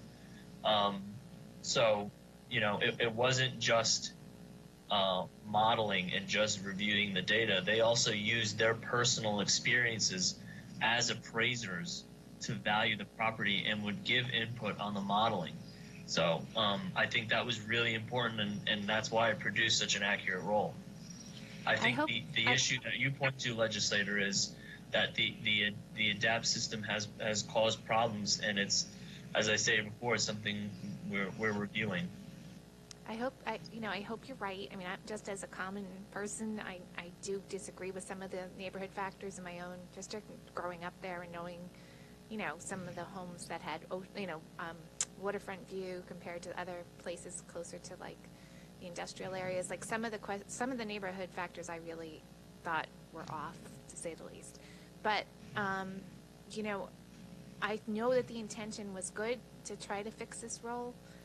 I wish we did do it a little bit more by reevaluation, which would have been, or reassessment, which would have been house by house. I think a lot of it was relied upon on reevaluation, which is, again, factors that don't always pan out, and now we're trying to correct them. But it's really, unfortunately, in my opinion, what started out as the right move has become a problem in just justifying the value. Because normally, you know, sometimes if it's a reassessment, it really is based more on sales. I have people that have values that we can't find the sales anywhere close to. So, you know, it's a tough process. Looking back, I wish we were more aware of the difference between a re-eval and reassessment. But going forward, my constituents were a lot of the ones that were mentioned in that lawsuit. I have had to deal with them quite often. They're upset, you know, and I think that the best thing we can do is take that ruling or, you know, judgment serious and do as quickly and as transparent as possible, you know, as most transparent as possible, fixing any of the suggestions that were made, including to the website and everything else. And finally, I want to just, this is totally off topic, so I'm probably going to get in trouble, but we have to look going forward. Our taxpayers, many of them are getting hit, you know, with reassessment. I hear the village of Seacliff got hit more than any other village in Nassau County with as far as the number of $5,000 or more per household. I have to live with that, you know, and it's really hard. I hear it all the time. We get calls quite a lot. I know we've had issues in this area, in my area, with American Water, $1,000 water bills sometimes. I mean, it's really been tough. And I'm going to take this second to say, going forward with any settlements, like with LIPA and other areas, which is not directly related to you, we really have to think about the implications of our school districts and our taxpayers, because it seems that some areas are really getting clobbered more than others. And as a representative of those areas, I really am trying to stand to make sure that their hardships are being recognized. So, thank you. Thank you, Legislator DeRee Whitten. Legislator Millet. Hello. Thank you, Mr. Chairperson. Many of my questions were answered were asked actually by Legislator Drucker, so I'm not going to say much except to reiterate his call for at least thinking about time limits for speakers, because I think that's necessary so that everyone has a fair chance to speak. And then I'm going to add one more request, that perhaps the speakers can go back and forth between minority, majority, or majority, minority, again, so everyone has more of a chance to speak. And with that, I will turn it back. Thank you. Thank you, Legislator Millet. Legislator Gaylor. Thank you, Legislator Ferretti, Chairperson, and Co-Chair Howard Coppell. So these questions, I guess, are directed to Mr. Miles. And I just want to go back and talk about this this era to 4,000 veterans, and I guess does that 4,000 include the 800 church or religious organizations that you referenced? No, that's a separate number. Or is number. it 4,800? Same number? Okay, separate. All right, so it's about 4,800 properties. We're talking about 5,000. You know, we'll just round it up. Yeah. Okay. And this era was a computer era. A computer era based on a system called ADAPT, I think is what you refer to it as. Is that correct? Correct. And so the computer spits out data that somebody puts in. And I would imagine that the people responsible for what goes into ADAPT are within your department, or the Department of Assessment. Correct? Is that correct? The people in my department put in the exemptions, and then the internal IT division will apply the exemptions.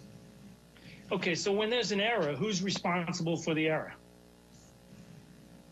Except for the fact that when the error, it does not occur based on the application of the exemption by the division, because it did not relate to the application that was put in place by the division. Well, I mean, the computer system is run and maintained by the Department of Assessment. The data that goes in is by the Department of Assessment. And so... I don't know about run. It's maintained utilizing ADAPT and Tyler Technologies. And it's their programming that we use our...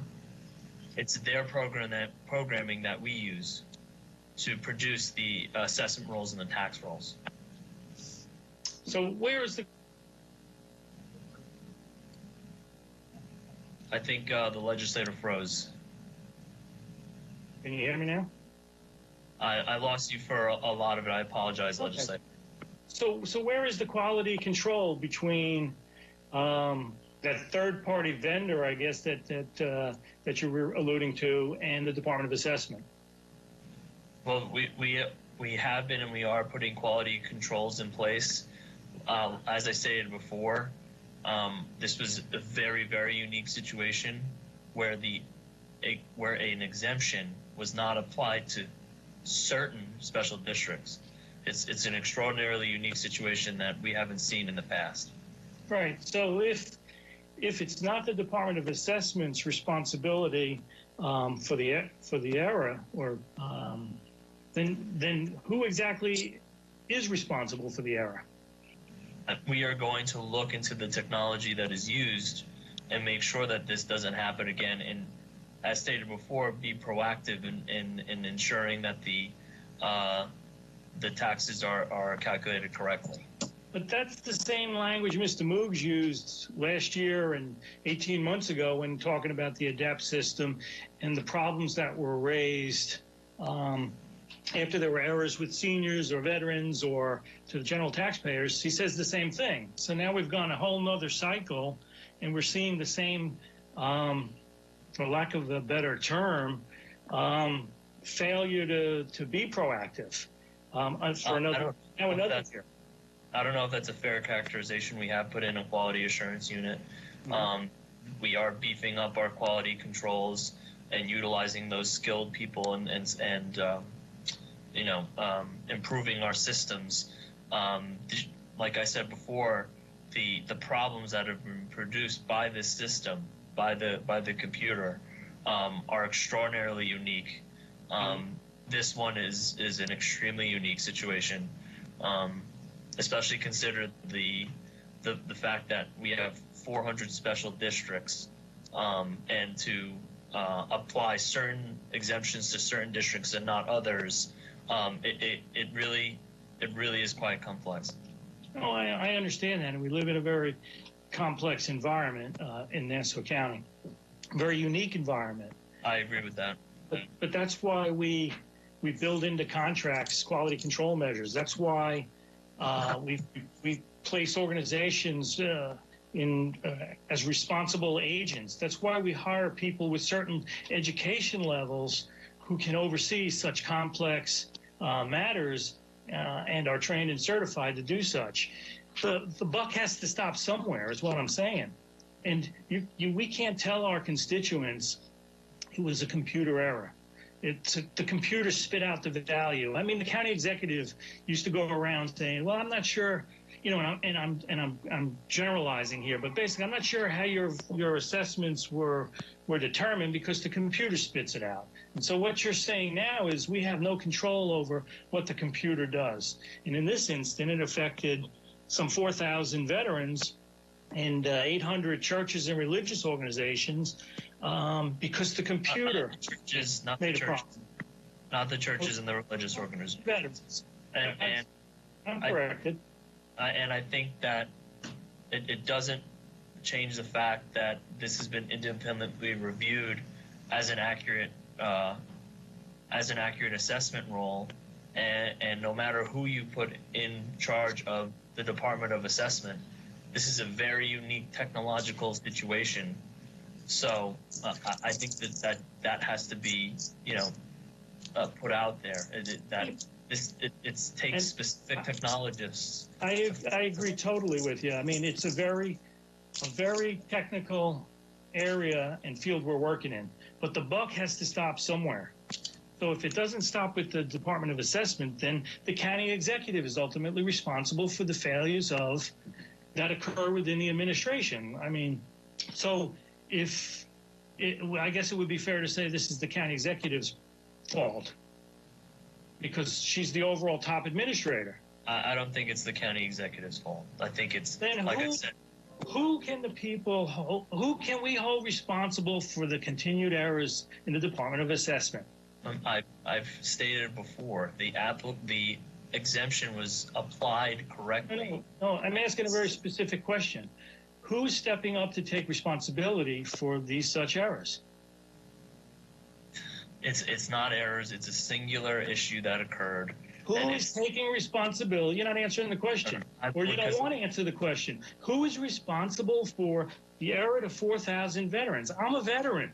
If I don't stand up for veterans, then shame on me. It's our responsibility as elected representatives to our constituents to stand up for them and ask what they're all asking. No, we appreciate veterans here as well. I mean, many of us, some of us are veterans. Some of us have family members who are veterans, and we stand on the shoulders of our veterans. That's how we're here. So I don't think it's fair to say that, that only this body is representing legislatures or veterans and cares about veterans.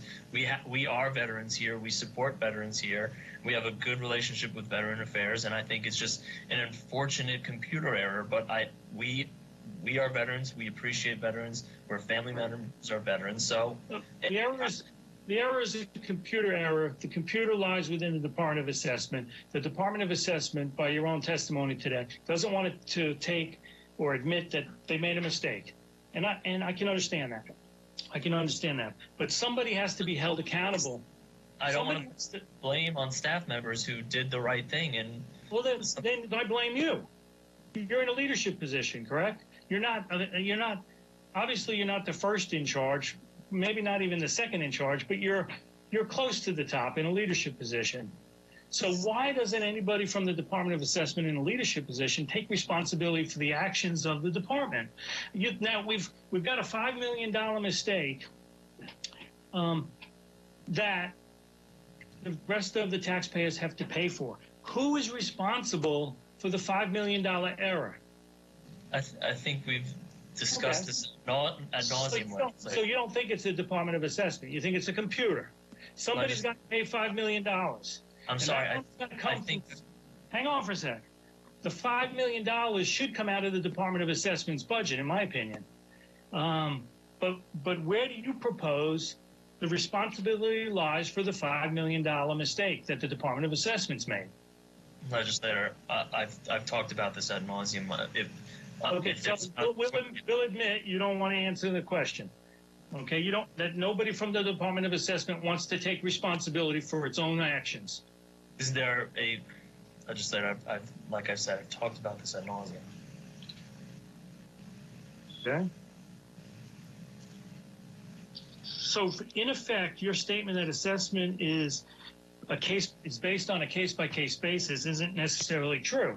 Assessment is based on what the computer spits out. Is that correct? No, it's a complex system utilizing market sales. And ultimately, the computer spits out a value. Is that correct? We develop the value, and then the ADAPT system produces taxable value and tax information. But we produce the assessments, and as I've stated before, the assessments are highly accurate. Well, except for 4,000 errors that went out. That's not an issue. All right. That's a taxing issue. We mentioned that veterans were going to get a refund by legislation you were going to introduce, or a resolution. Is that correct? That there will be correction of error resolutions coming shortly. Okay. And for those veterans that couldn't afford to pay their taxes, the administration will waive the fees or penalties that may be imposed? I think that's something to discuss with the Treasurer's Office. I'm not sure of the laws surrounding waiving penalties and fees. That might also go to the towns as well. But I'm not fully aware of that body of law. Okay. If you find out an answer to that, could you let us know? Yes, thank you. Because I don't think there should be any impact to the veterans at all for an error that we made, or somebody made, in the form of fees or penalties because of as you call it, the computer error. Would you agree? We're doing everything we can to make sure that there's no impact to them. All right. Well, I thank you for your testimony. That's all I have. Thank you. Thank you, Legislator Gaylor. Legislator Birnbaum.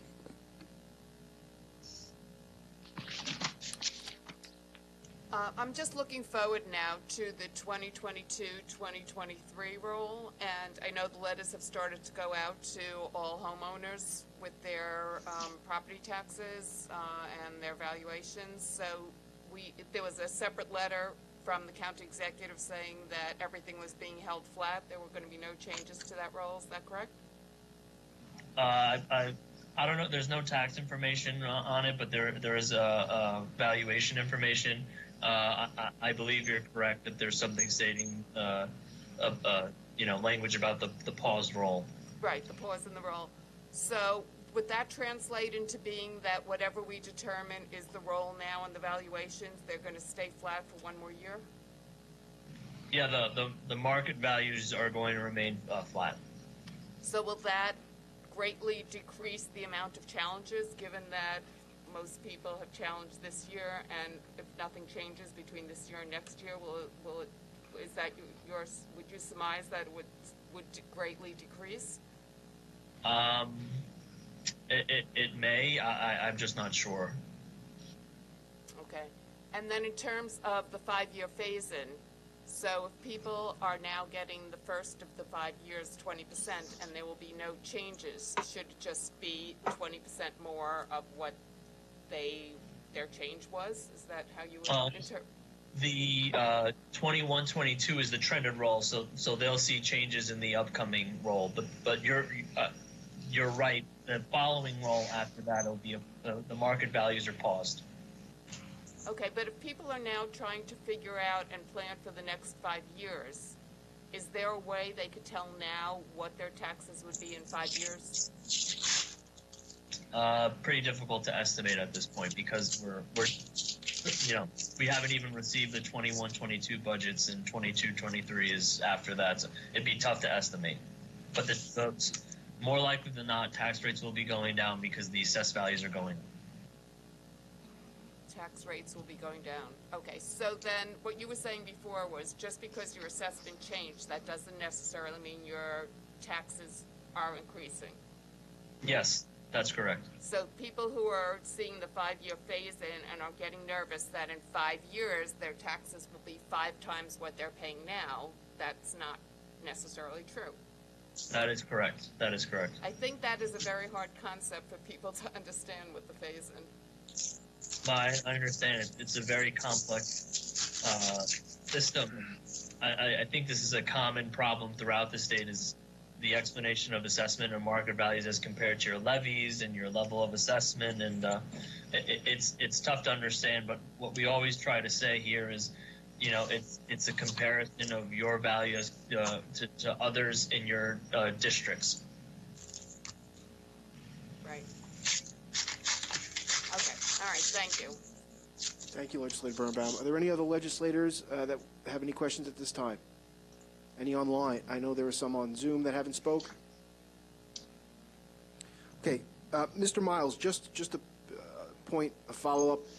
As we were going around asking you questions, just so you know, numerous legislators up here have been receiving text messages from receivers of taxes in Nassau County who are claiming, as we speak, there are residents calling saying they just got off the phone with the Department of Assessment and they are directing them to the receiver of taxes, as it has been their error that in this. So I would ask, you've acknowledged that that's not the case. I would ask that you circulate a memo or do some actually tangible step to inform your staff of what we discussed today, and ask that they please acknowledge to the residents the truth, which is that this is a Department of Assessment computer error, not a receiver of tax error, and please stop sending them to the receiver of taxes office, not just for the protection of the numerous receiver of taxes, but this is causing a load of frustration on residents who are being sent all over the place. Can you do that? Can you send a letter to your staff or a memo? Yes, I'll follow up with the staff. All right. We have numerous public comments today. I was going to read them in the record for the sake of time. I'm not going to do that, but they will be made available to anyone who does want a copy. And I would just finally, I would just ask Mr. Miles, I had asked a question earlier about the bill which puts the exemption, the phase-in exemption, back on the website. I indicated I asked who made the decision, or who gave the order to remove that initially from the website. You indicated you didn't know. I would ask if you could please try to find out and let me know. I would like to know the answer to that. All right, thank you. All right, thanks. From the Veterans Committee, I'll put the committee in recess. And I will do the same as well for budget review. Thanks well, I can't really thank an empty room, can I? But thank you everybody who participated, and anyone who's listening on remote. Thank you.